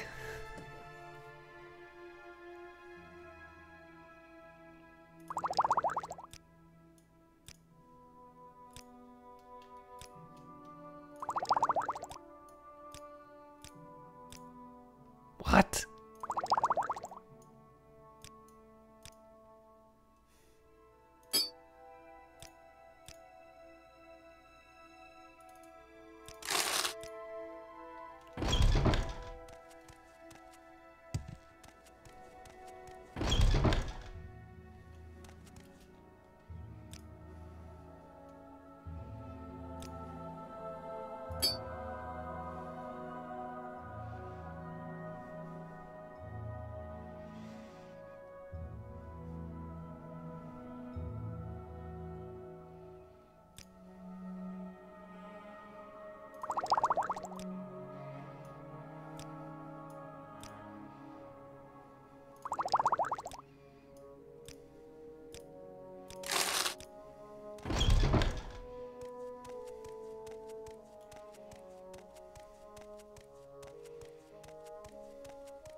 Revere knows why you are here. You want to buy Revere's famous Daedric weapons.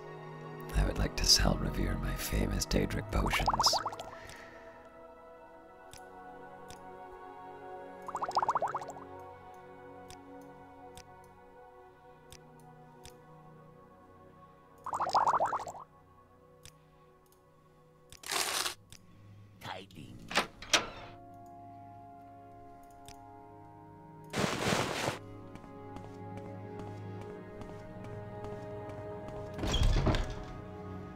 How wonderful. Welcome, Outlander. I completely forgot I had some gems to sell.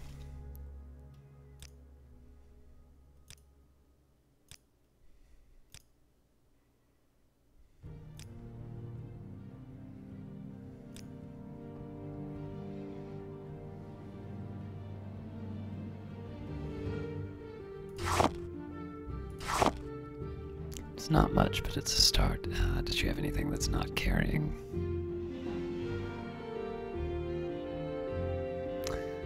Alright, well.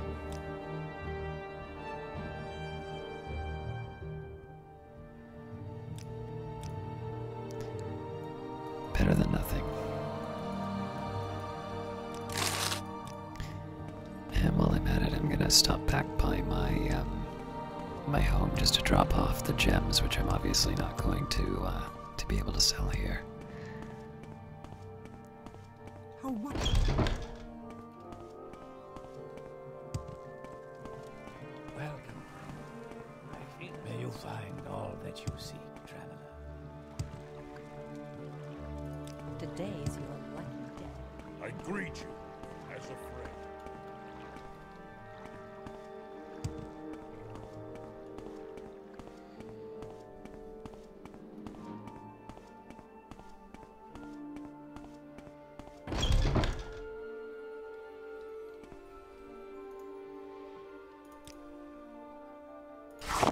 Yeah, these things aren't light, so...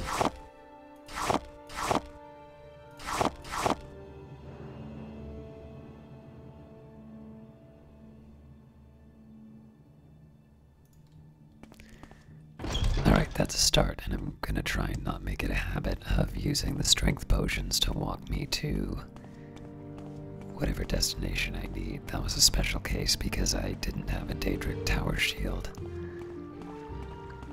in my inventory. Under sun and sky.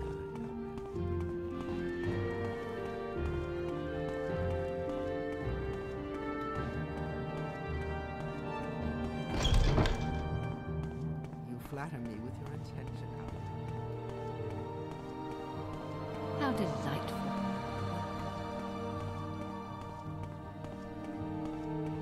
Warm day. What does the Master Wizard ask of Ajira? Just some trade.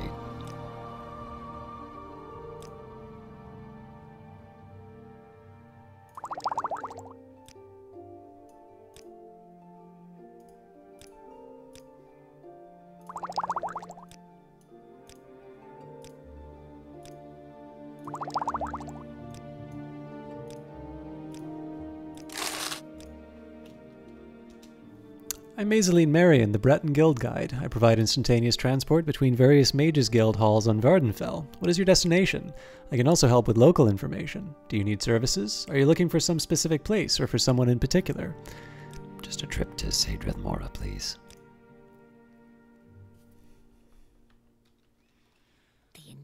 Well, I find myself in pleasant company. Please share your thoughts.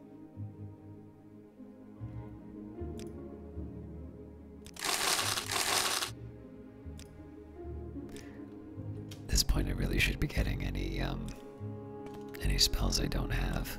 You're in good company, greetings. friend. How do you Welcome. do? May we talk? Do you buy potions?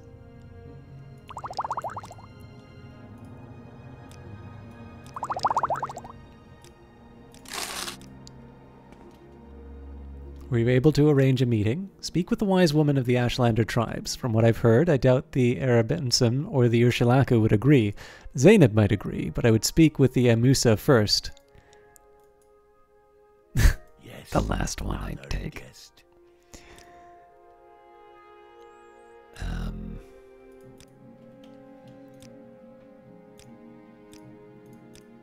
debating about something.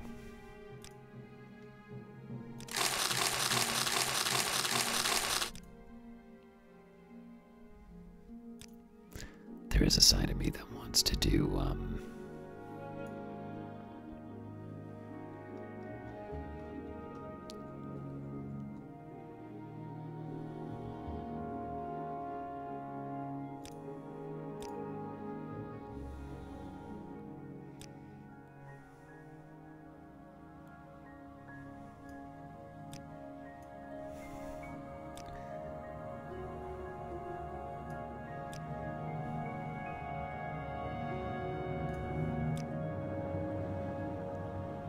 I know I make strength go up by 20.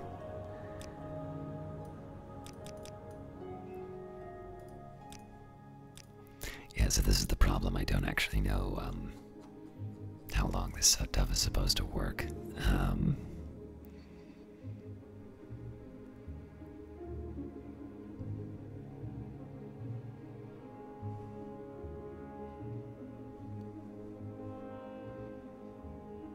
Yeah, I mean, if I could get 60 seconds, that would be awesome, but I don't think...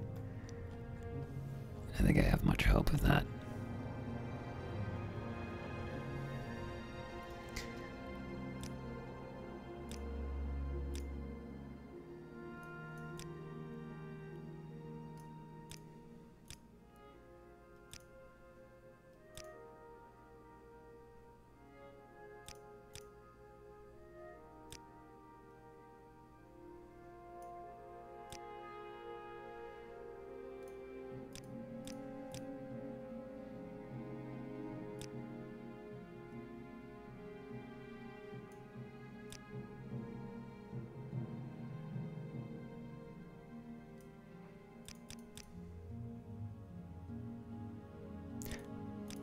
Alright, one last thing I gotta check is the point cost.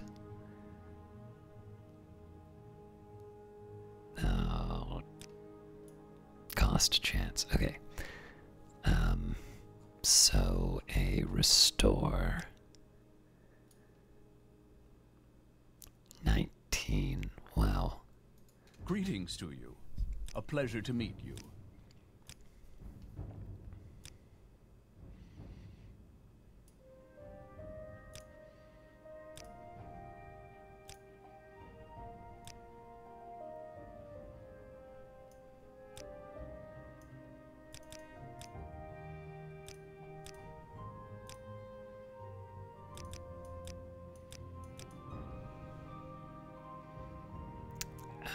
It's expensive, but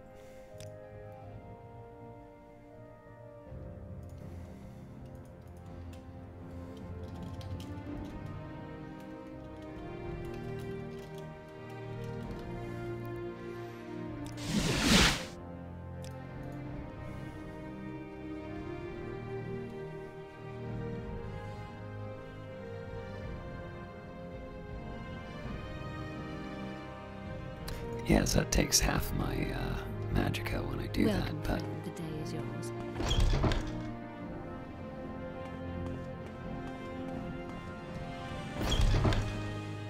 Greetings to you. wrong room.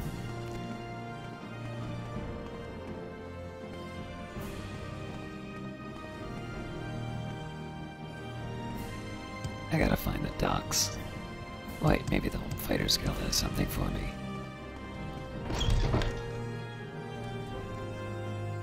What did I do? We share the same company. What can I do for you?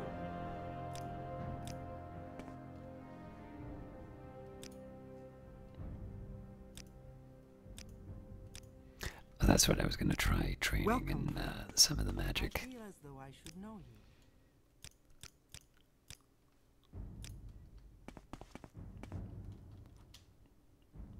Who do I talk to about duties?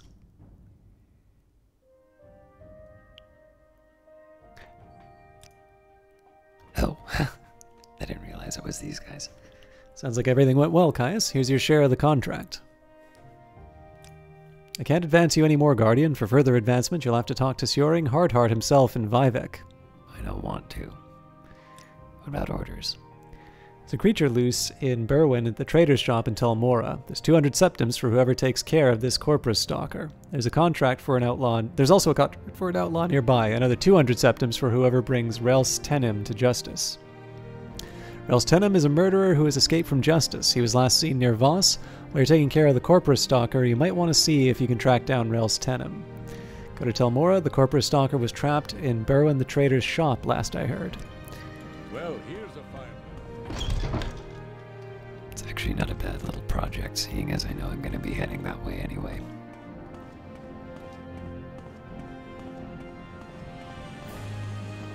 Or, well, as soon as I can find my way to the docks.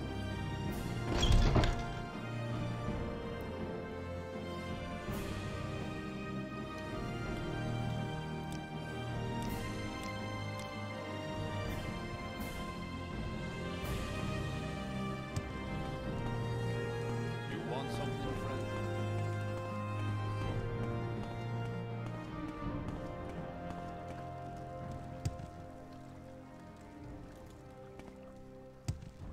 I think the Crusher Reed winds up being something I can use to fortify personality with.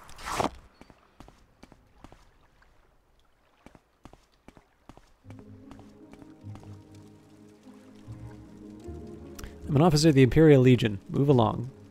Can you tell me where the services are? Apparently not. I don't know you. What do you want? Nothing.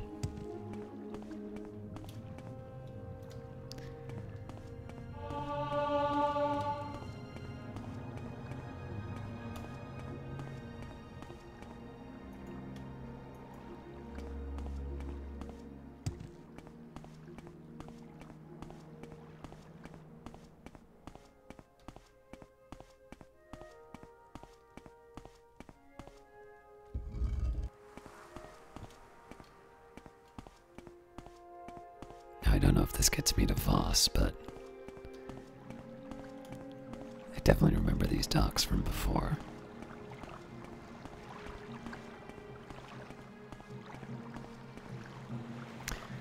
These are the docks of Saedrith Mora, Outlander, and I'm Gal Zarethi, shipmaster of Saedrith Mora. At your service. What's your destination? And if you're new to Saedrith Mora, I can tell you about the local services, or point you to a specific place nearby.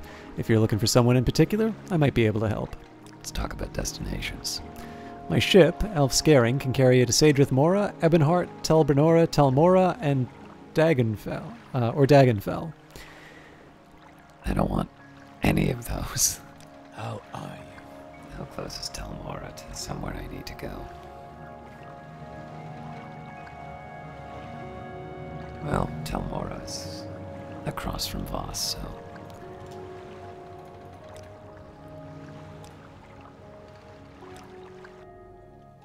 Do you have something to say, Outlander? Where do you go? Voss it is.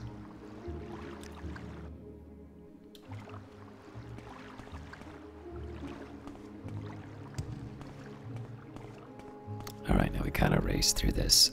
So I definitely want to go to the Amusa camp. There was also the matter of, oh yeah, there's my bounties. But what I really wanted to be working on was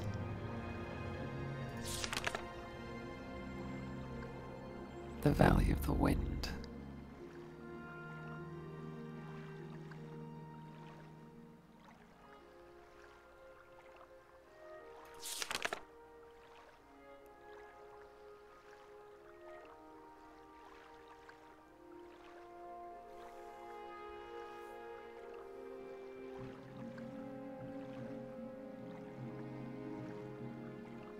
Oh, I think I see where it is. It's, oh no, hang on, I could be wrong.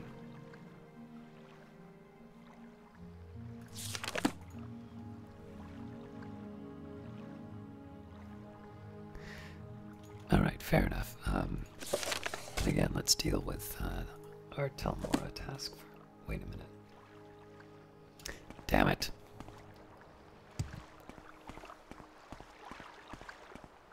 Thought it was Telvos, not Telmora.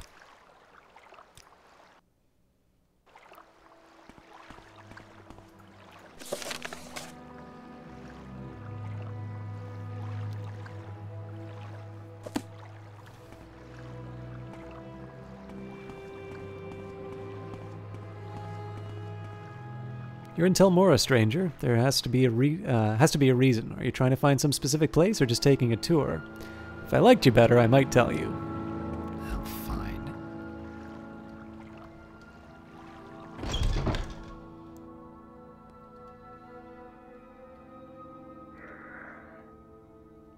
Do you want something from me?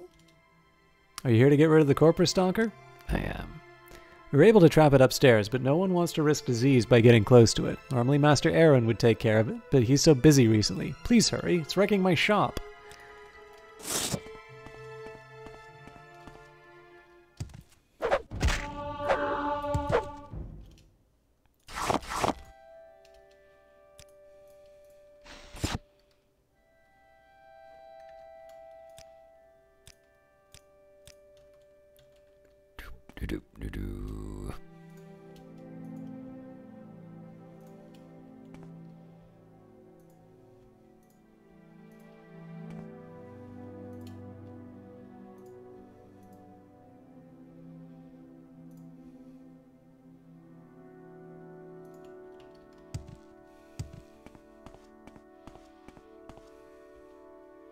Ah, my friend Caius, how can I be of service to you?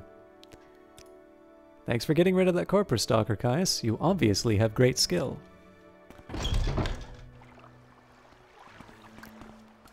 Presumably they will not be happy to see a Grand Master of the Lalu here, so let's,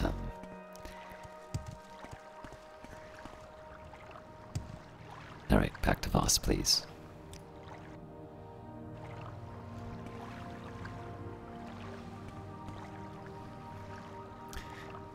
What do you know of Relstenum? Relstenum is a thief and an outlaw. He's stolen from some of the farmers in Voss. Go check with some local farmers. I'm sure they'll know something about him.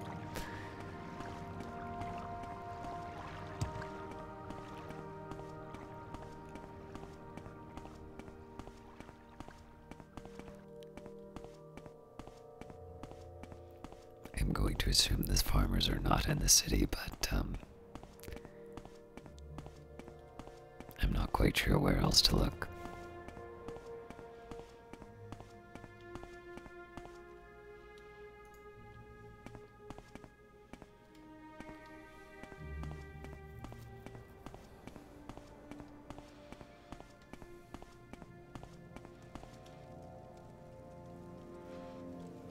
Anything else you can help me with about Relstenum?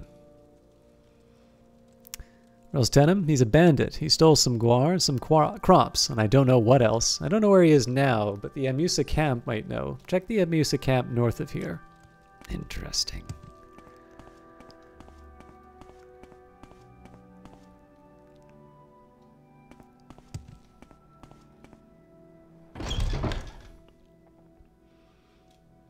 Pleased to meet you guys. I'm Rinthian Andes, and this is Voss Village.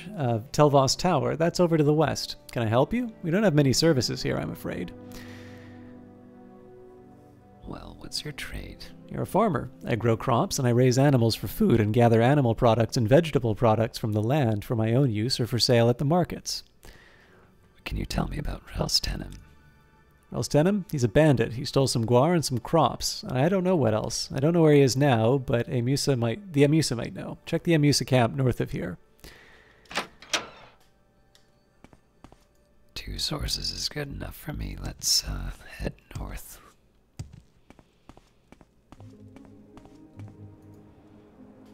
I wonder, let's take a look at the map and see if there's it's a bit of a winding road to get to the Amusa camp if I take the road.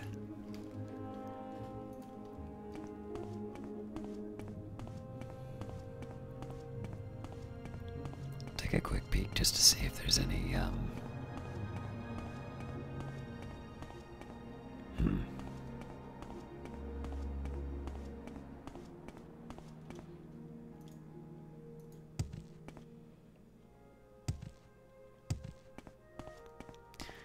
I will follow the road, actually.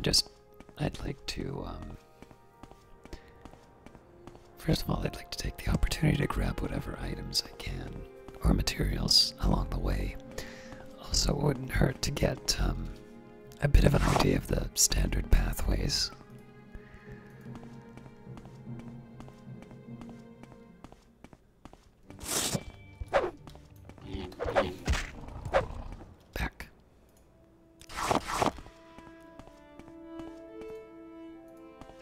But yeah, so where I can, I'll stop by the Ashlanders first. Looks like it's going to be on my way to completing this bounty anyway. And after that, I can double back to where I think the prophecy's taking me.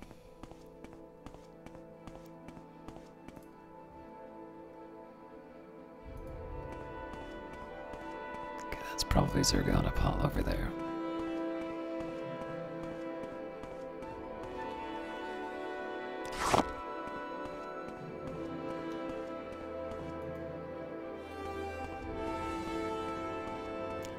I don't know if this path makes much sense.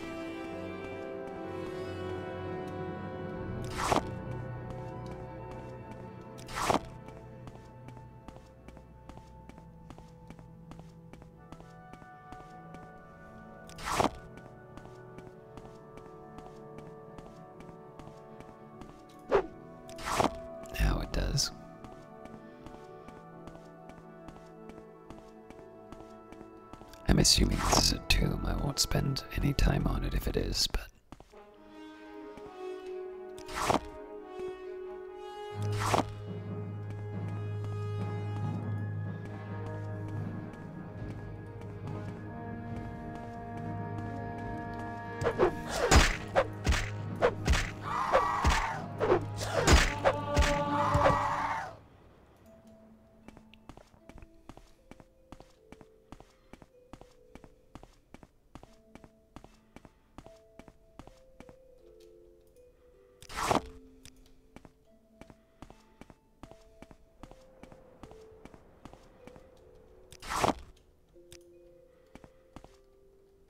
Again, these won't mean that much unless I have some crush fiber to go with it, but I might as well grab what I can. No, that's Telvoss. Looks cool though.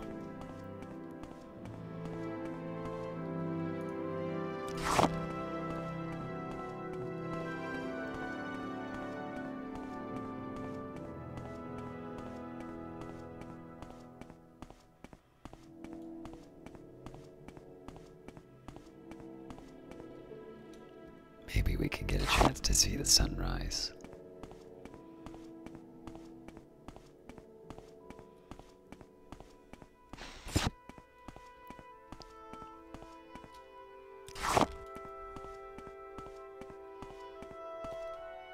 Stranger, yes, you. Can you please help me? I've been attacked by a couple of bastard Ashlanders who robbed me and left me for dead.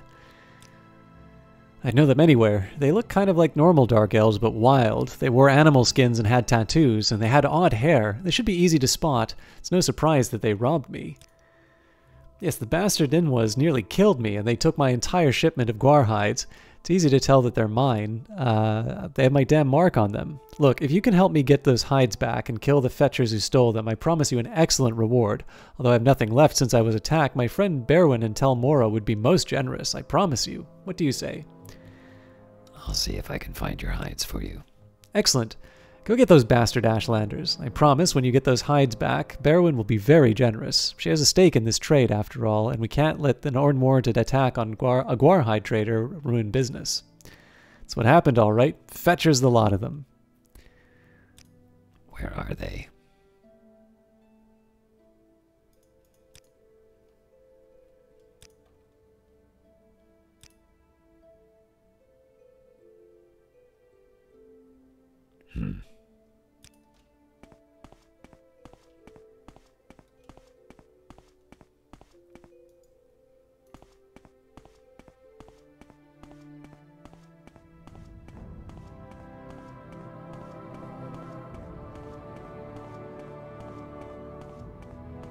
So much for the chance at sunrise.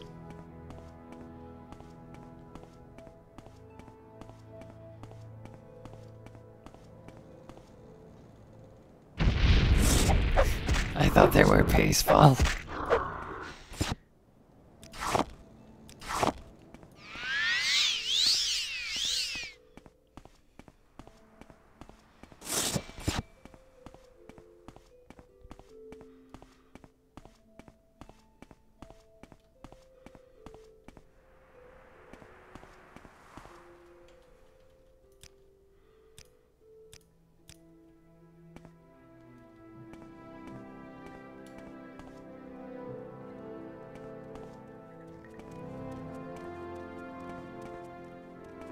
I'm never too busy for good talk.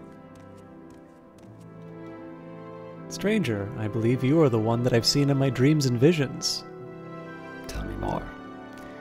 The past 7 nights I've had dreams of a white guar. I know this to be an animal sent by the gods to help my tribe. We've been suffering greatly from disease, and none of my magic will cure the ailment. Find this white guar for us, stranger. Let it lead you to new hope for my people. I'll try and find the white Guar. I knew you were the one. Go now. I'm certain that this animal will appear for you. In my vision, I saw it where the path was forked, where the rocks grow from the earth like fingers on a hand.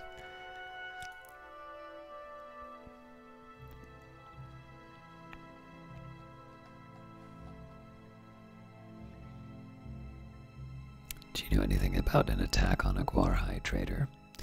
No, we have not done this thing. The ones you are looking for are Emulran and Kashate's Illabel. They are outcasts, belonging to none of our tribes.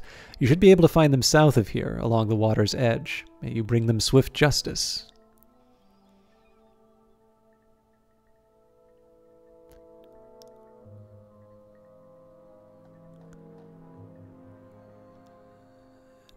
Oh, what about Rel's Denim? A man went to the caravan of Shalit on a small island southwest of Daedroth. He left at night with neither Master nor Secunda. Where neither Master nor Secunda could be seen. Perhaps this is the man you seek. To get there, cross the water to the first island north of the camp. From that island, travel northwest. 2 more islands. On the second island's north side, the entrance to Shalit will be found at the water's edge in a small cove. Ugh. That doesn't sound easy.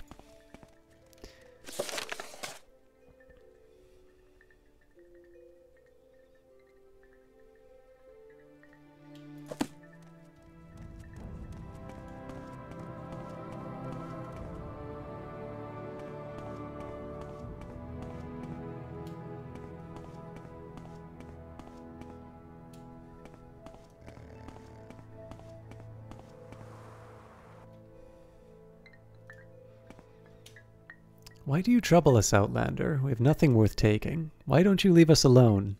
I was hoping that I could arrange a meeting with you and an associate of mine. I will not meet with this Argonian. I might send my apprentice, Mina Bibi, for it is time that she saw how you foreigners live and left her childish notions behind her. She is in Favel Tomb. Mina Bibi does not respect our ways. She is like a sister to every foreigner who visits our camp. I fear that she will not make a good wise woman. Tell me about Favel Tomb. It is west of our camp. Go west along the coast, past the ruins. If you reach the Ashlands, turn back. Outcasts from our tribe live nearby. They are dangerous. Avoid them if you can. Alright, let's deal with the raiders first. Is it south along the coast?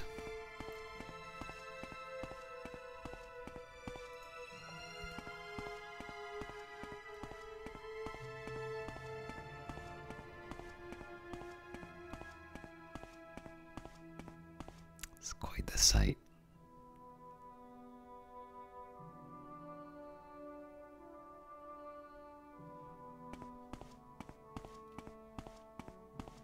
Hello.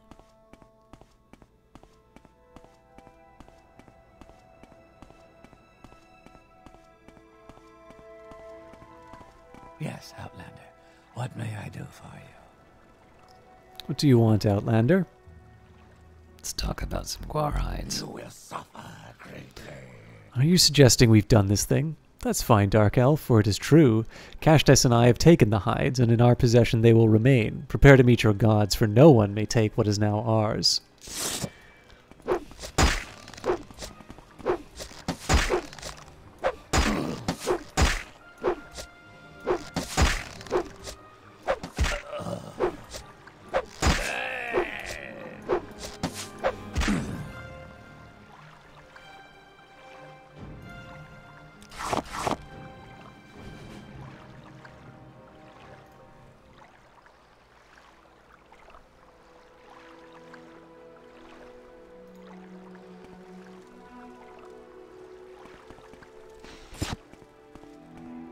Alright, that was straightforward.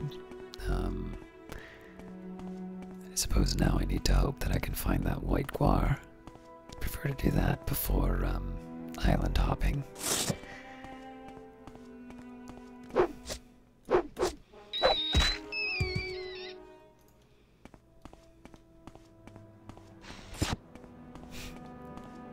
That's an unexpected sight.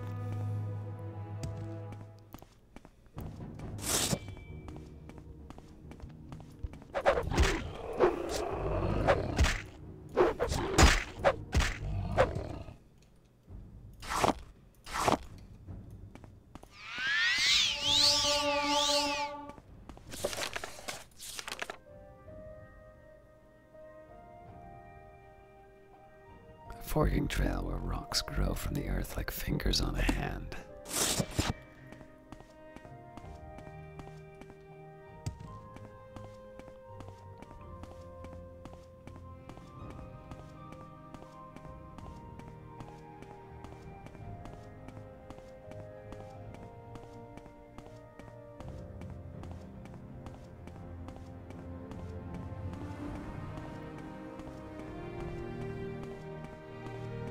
Assuming this is an egg mine, but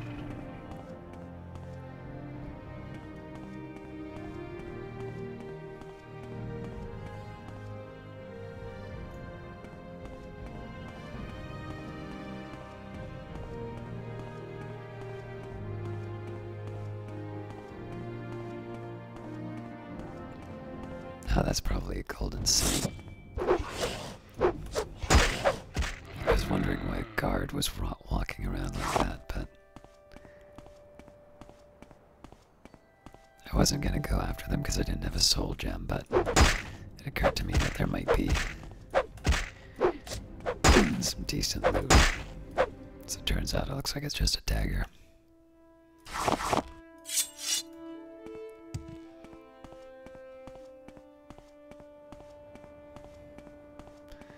What I'm really looking for is a glass tower shield. Those seem to be in short supply, though.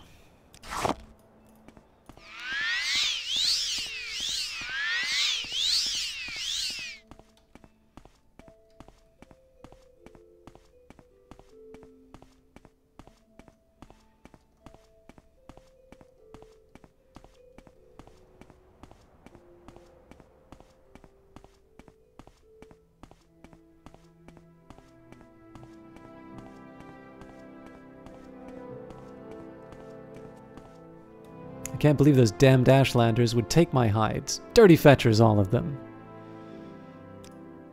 Thank you for getting them back. It's good to hear that you were able to make those fetchers pay as well. Make sure you see Berwyn and tell Mora for your reward. I'll send word along the trade routes to make sure she keeps an eye out for Caius. So good to see you. I hope I remember to head back to that, but for the time being, let's see if I can find... it was going to be...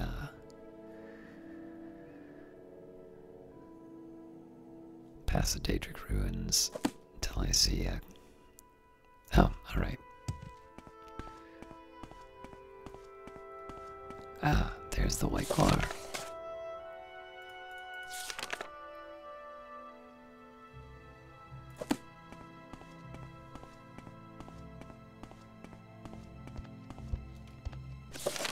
I found the White Guar. Once I got in range of it, it immediately began to move west.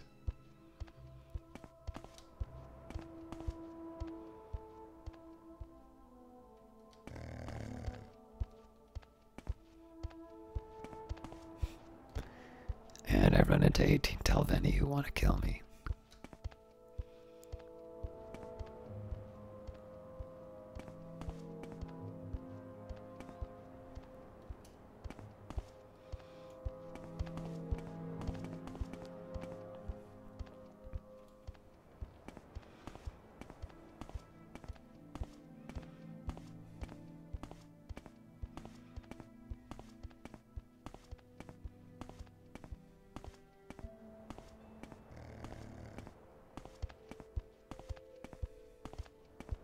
Cute looking fella.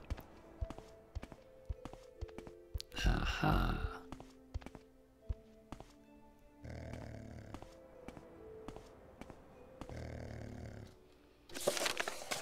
The Guars led me to a cluster of rocks and trees. Here I found the corpse of a woman who looks like she was once a healer.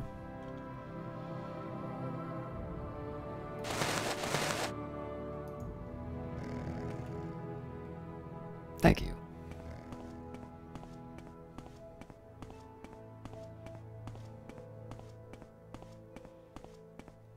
What is that? Just a rat.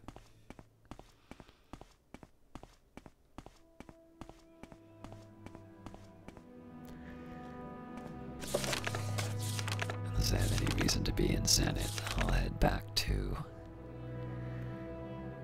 Nope.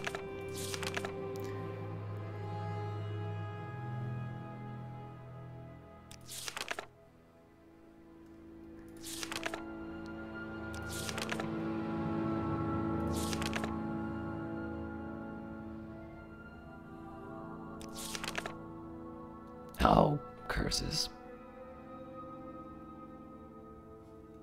I forgot I was supposed to check that.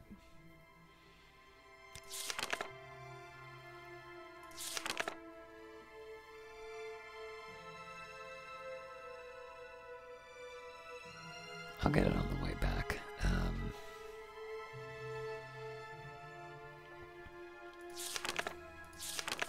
How far away is the camp? It's not that far. You know what? Maybe I'll definitely head back for the White Guar.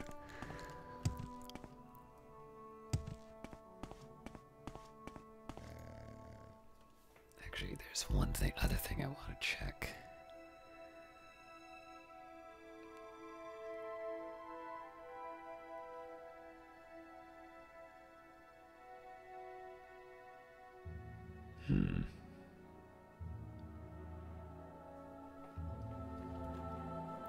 I don't know. Maybe I'll deal with my tasks in the north, and then as I'm on my way back to collect the reward for the Guar hides, among other things, I can stop by Zainab again. That'll probably be on another broadcast, though.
There you are.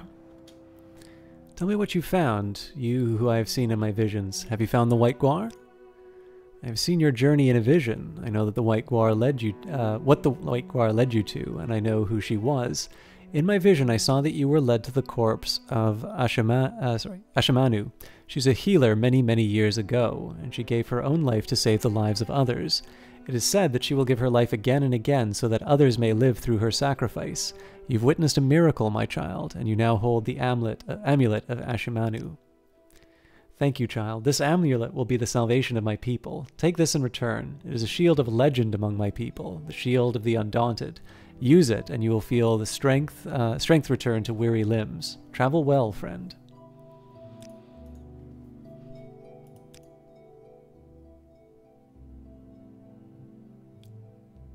I mean, it's nice, but it's no glass shield. Alright, I didn't exactly want to do this, but let's deal with, let's deal with Relstanim.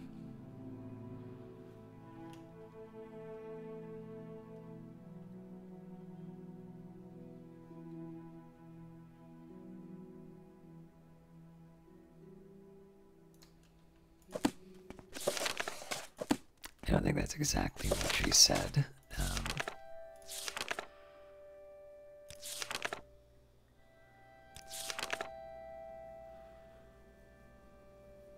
First island north of the camp. From that island, travel northwest.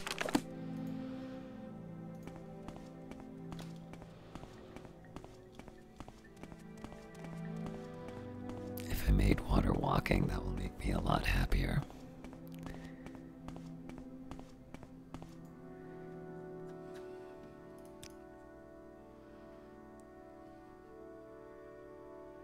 Drat.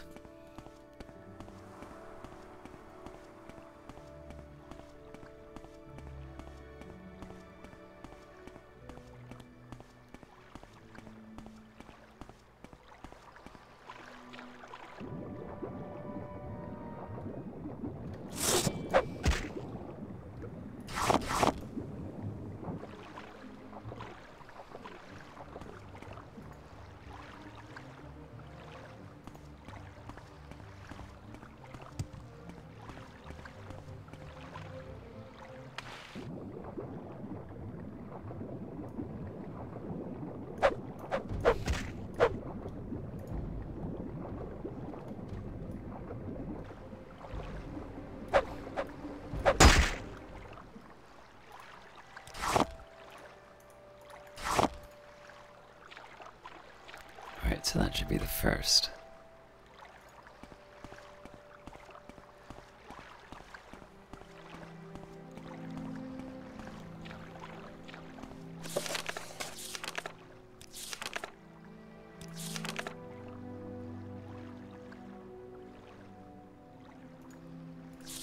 And so it should be on the north side of this island.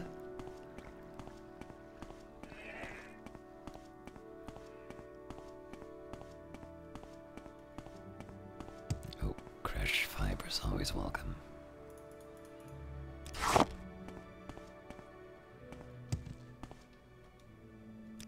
Damn.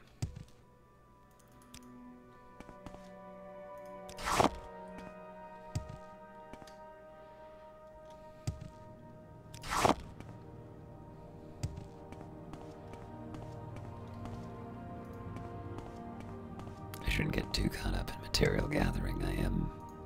I do have one very specific task in mind.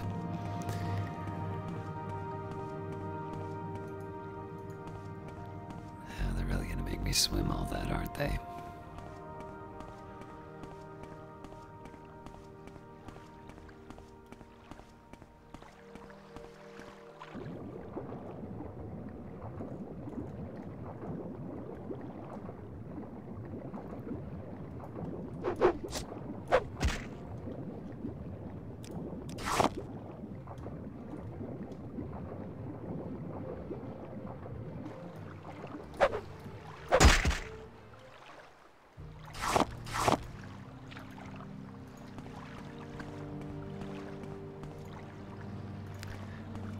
somewhere on the north of this thing.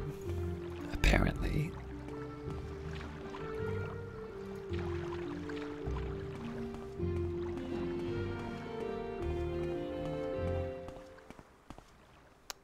I tried to dodge it.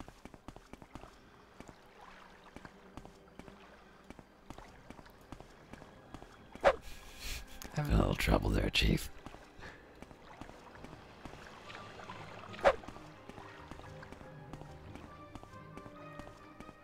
This can't be it.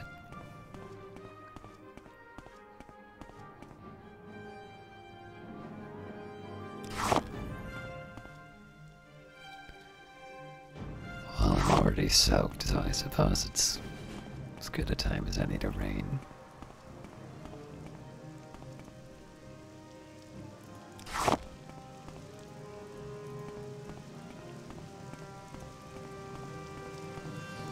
Oh, good lord.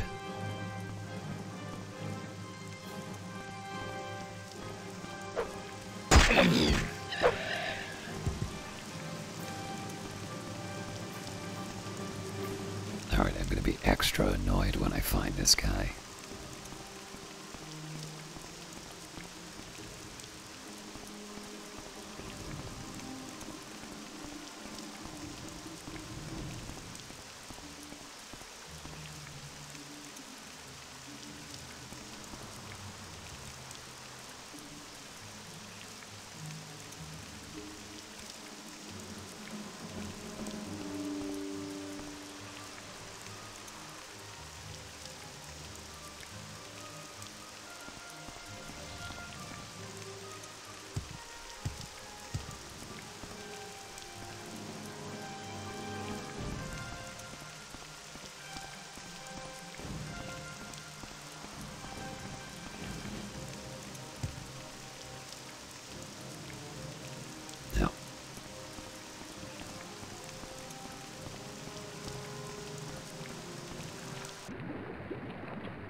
Alright, for all this trouble, I am going to punch you into paralysis.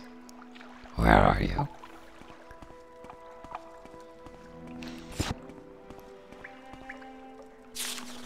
Gaiden, here's a blade for the new man. Send him ahead and we'll set up his arrangements. Dinner is waiting, but not for you. Muvarella is sick again, and so you've drawn sentry duty. Don't worry, you're getting a portion of his share. Stay alert, bounty hunters are seeking us. But I feel fairly secure up here. Rels.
Alright, I'll admit I wasn't expecting this.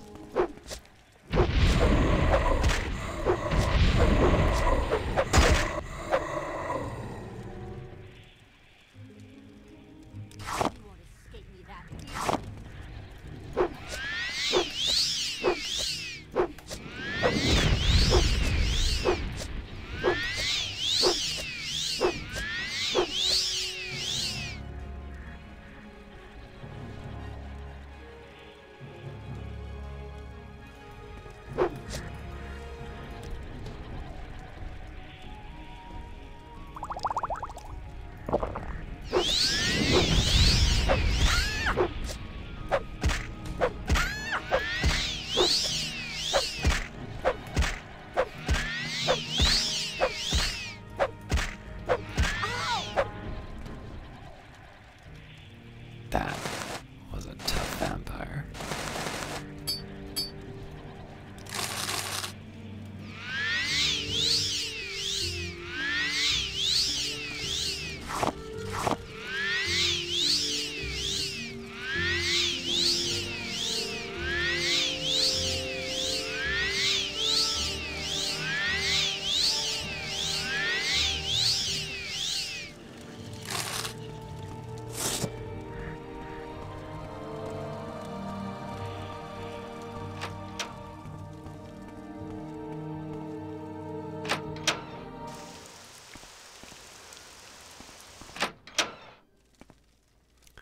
Alright, well, we have some evidence that my quarry was here.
Alright, let's, Here's a blade for the new man. Send him ahead and we'll set up his arrangements. Dinner's waiting, but not for you. Muvarella is sick again, so you've drawn sentry duty. Don't worry, you'll be getting a portion of his share. Stay alert, bounty hunters are seeking us, but I feel fairly secure up here. well, who can blame him if I can't figure my way around, around the layer? It does seem like there's an upper layer, but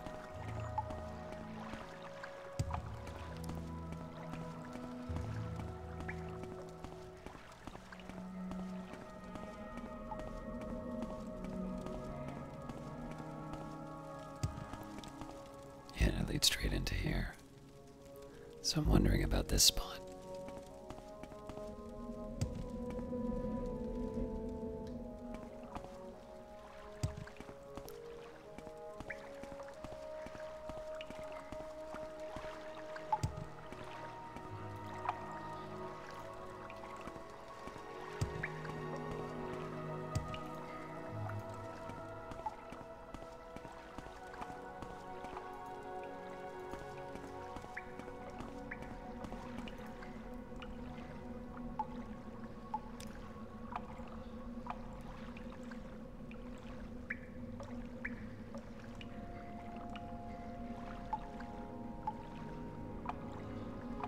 It's a lot of levitate potions.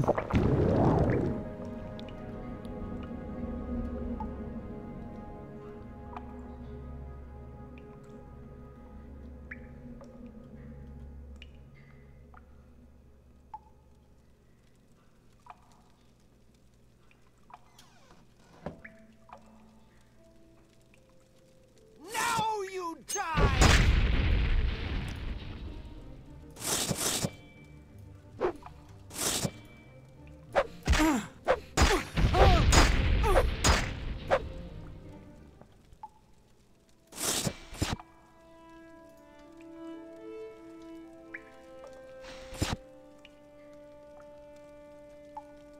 You will suffer.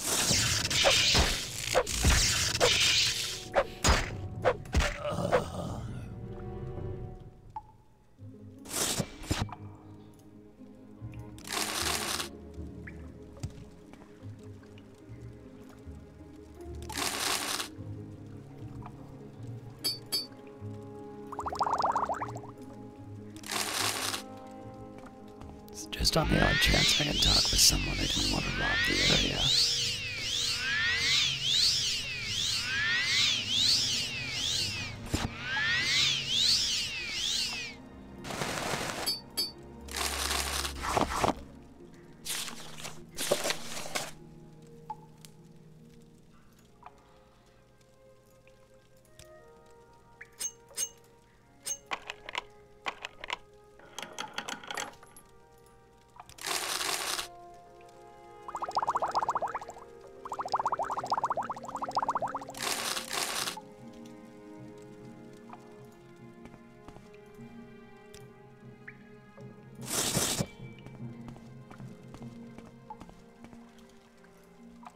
Right, I already checked those.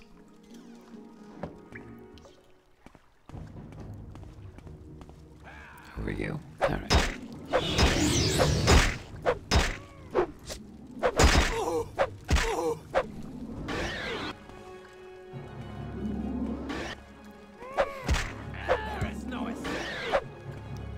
What the hell are you?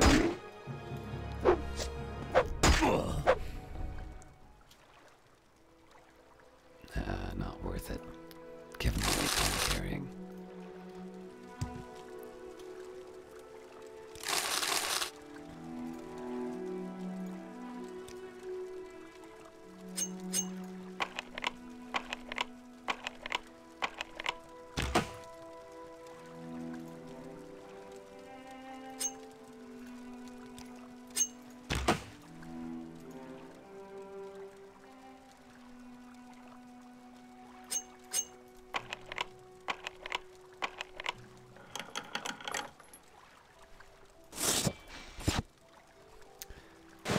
It's a chance for me to try some of my special abilities.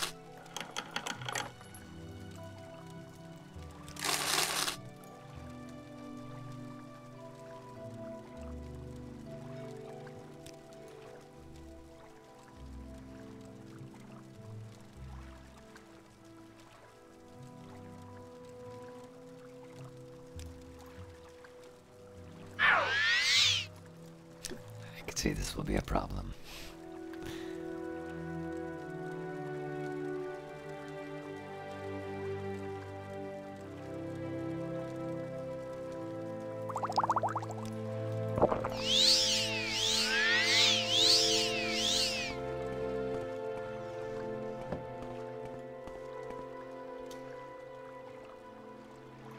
In combat, huh? You Inwa.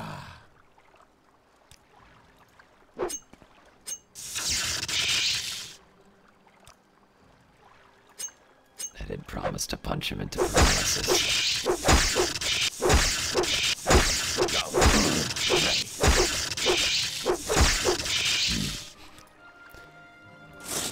Seeing as I'm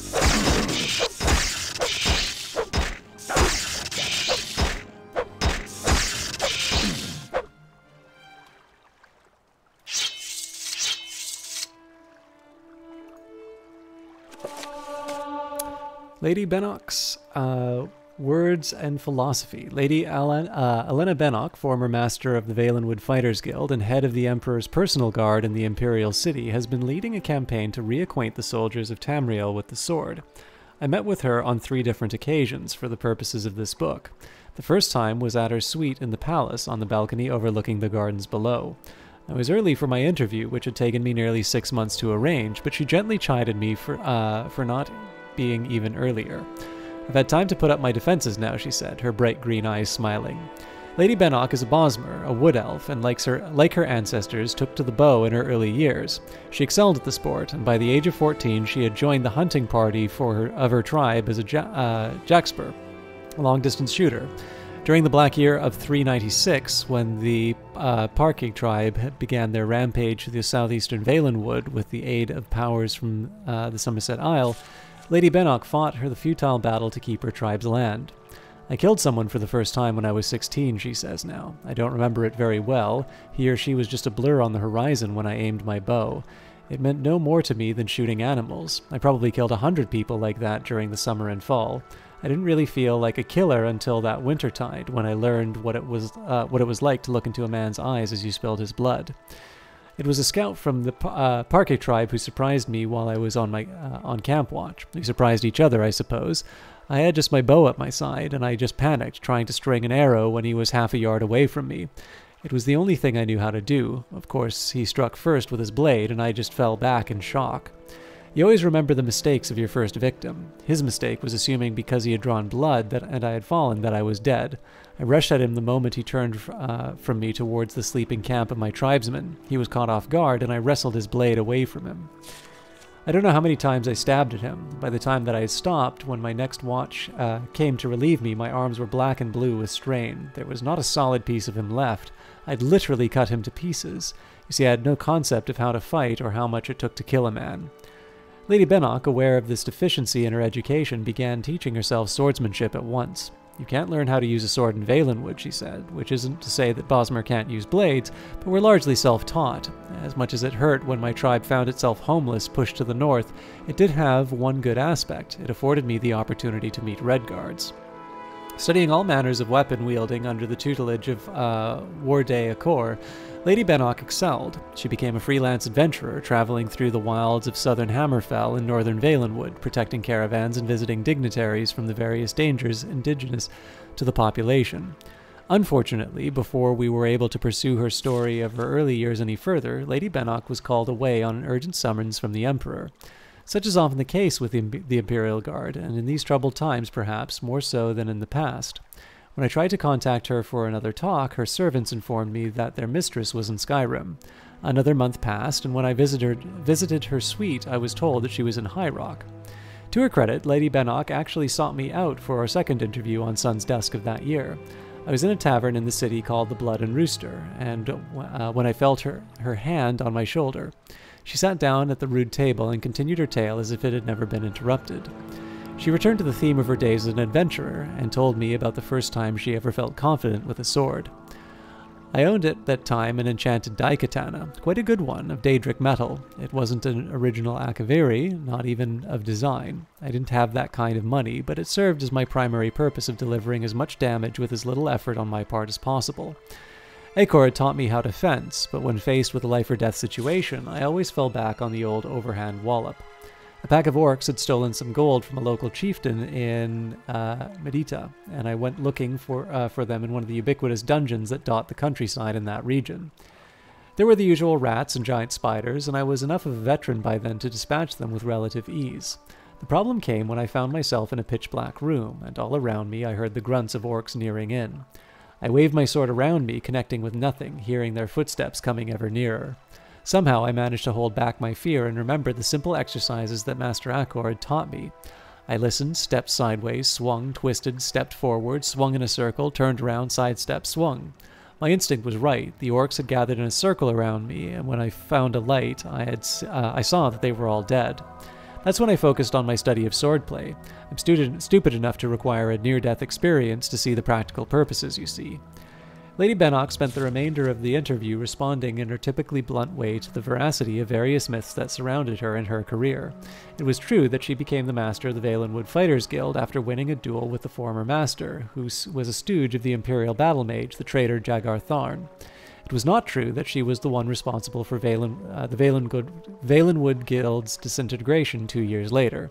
Actually, the membership of the Valenwood chapter was healthy, but in Tamriel overall, the mood was not conducive to a continued existence of a nonpartisan organization for freelance warriors. It was true that she first came to the Emperor's attention when she defended Queen Akathori of Sentinel from a Breton assassin. It was not true that the assassin was hired by someone at the High Court of Daggerfell. At least, she says wryly, that has never been proven. It was also true that she married her former servant, Urken, after he had been in her service for 11 years. No one knows how to keep my weaponry honed like he does, she says. It's a practical business. I either had to give him a raise or marry him. The only story I asked her that she would neither admit nor refute was the one about Calaxes, the Emperor's bastard. When I brought up the name, she shrugged, professing no knowledge of the affair. I pressed on with the details of the story. Calaxes, although not in line for succession, had been given the Archbishopric of the One, a powerful position in the imperial city, and indeed overall Tamriel, where the religion is honored. Whispering began immediately that Calaxes believed that the gods were angered with the secular governments of Tamriel, and the Emperor specifically. It was even said that Calaxes advocated the full-scale rebellion to establish a theocracy over the Empire. It is certainly true, I pressed on, that the Emperor's relationship with Calaxes had become very stormy, and that legislation had been passed to limit the Church's authority. That is, up until the moment when Calaxes disappeared suddenly without notice to his closest of friends. Many said that Lady Bennock and the Imperial Guard assassinated the Archbishop Calaxes in the sacristy of his church. The date usually given is the 29th of Sun's Dusk, 3rd Era, 498. Of course, responds Lady Bennock with one of her mysterious grins. I don't need to tell you that the Imperial Guard's position is as protectors of the throne, not assassins. But surely no one is more trusted than the Guard for such a sensitive operation, I say carefully.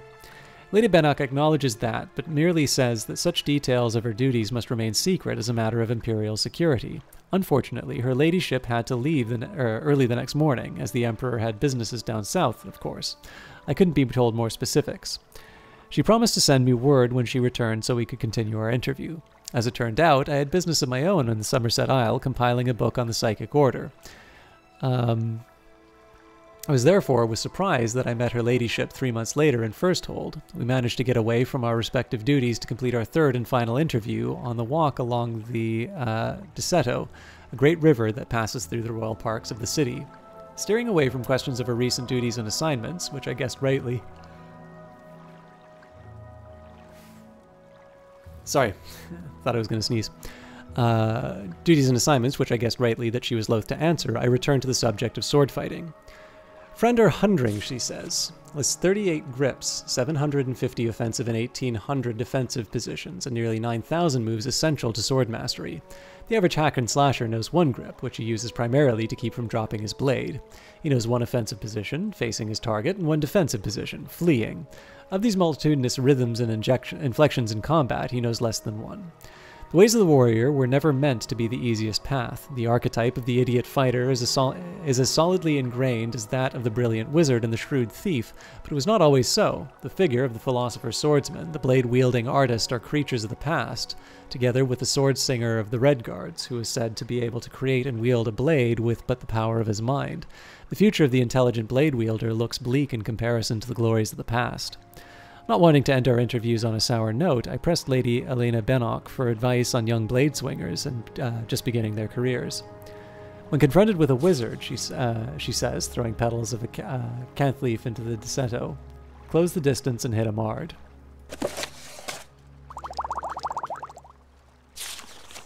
We've struck a bargain with evil. While I am uncomfortable and feel some unease with our current arrangement, I believe that these warrens will serve us well for some time. Those who hope to destroy me must be of stout spirit and cunning mind, for if they simply forge ahead in these caves, they may meet a fate far worse than death. When we first discovered these caves and began our explorations, we were sure that we had found refuge from our enemies. Little did we know that we pushed into the interior galleries what we would find. In the final chamber, we came upon a ruined portal to a vast tomb. At first we were eager to chance upon some riches and fill our coffers, but instead we found ourselves within the nest of deadly creatures. By our wits and skill of arms we were able to retreat from the dark lair. For a time we sealed the entry, but the threat continued to gnaw at us. It was Gaiden who conceived the plan which we presented to those beings of darkness. In return for our right to dwell within these caves, we provide sustenance for these creatures. To assist us in this venture, we have created a lure, a path for the bounty hunters and meddlesome folk to follow, and the unwary will find themselves in the clutches of a black fate. Mulverula is very unhappy with the current conditions, and I am finding myself concurring. This cannot come to a good end, but we must stay the course until a new safe hold can be found.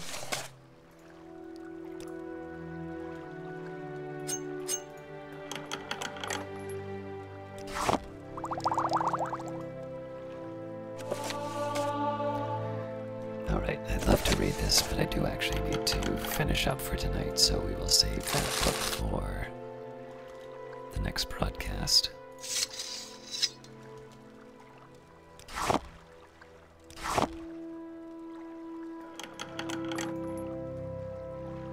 Actually, maybe I have time for one more, we'll see.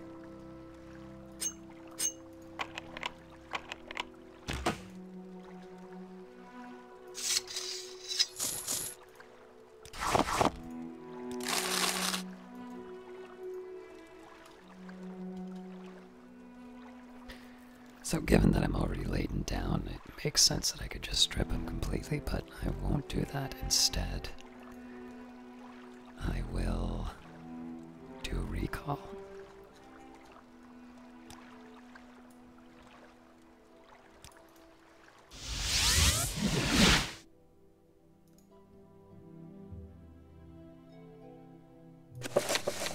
"36 Lessons of Vivex, Sermon 32. The Scripture of the Mace first. The pleasure of annihilation is the pleasure of disappearing into the unreal. All those that would challenge the sleeping world will seek membership in this movement. I denounce the alienation of the cloven duality with a hammer. Second, take from me the lessons as a punishment for being mortal. To be made of dirt is to be treated as such by your jailers. This is the key and the lock of the Daedra. Why do you think they escaped the compromise? Third, Velothi, your skin may become the pregnant darkness. My brooding has brought this on. Remember that Boethia asked you to become the color of bruise. How else to show yourselves people of the exodus into the vital pain? Fourth, the sage who is not an anvil, a conventional sentence and nothing more, by which I mean dead, the fourth walking way. Fifth, a proper comprehension of the virtues, stage-managed and to be murdered. Sixth, in the end, rejoice as a hostage released from drumming torment, but that savors the wound. The drum breaks, and you will find it to be a nest of hornets, which is to say, your sleep is over. Seventh, the suspicious is spectacle, and the lie is only a theoretical inspiration. Eighth, but then why, you ask, do the Daedra wish to meddle with the Arubis? It is because they are the radical critique, essential as all martyrs. That some are more evil than others is not an illusion, or rather, it is a necessary illusion. The ending of the words is Elmsibi.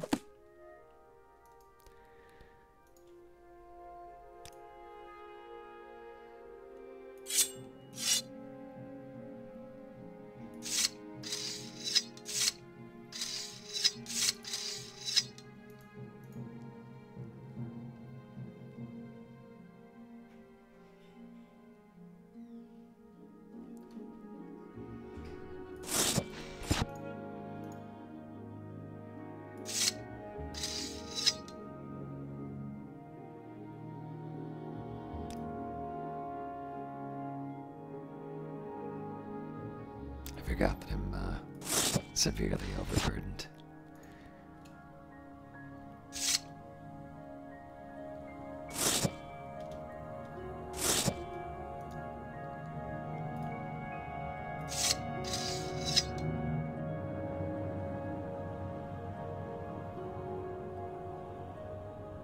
The weight difference is pretty substantial, but I'm still going to stick with the Daedric. These can be sold pretty simply.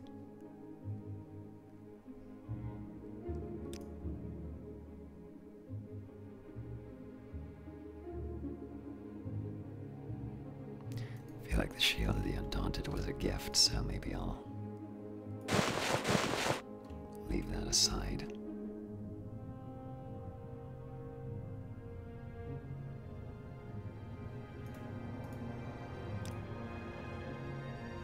Trying to figure out where the rest of the weight is coming from. I guess it must just be because I picked up all of these other items.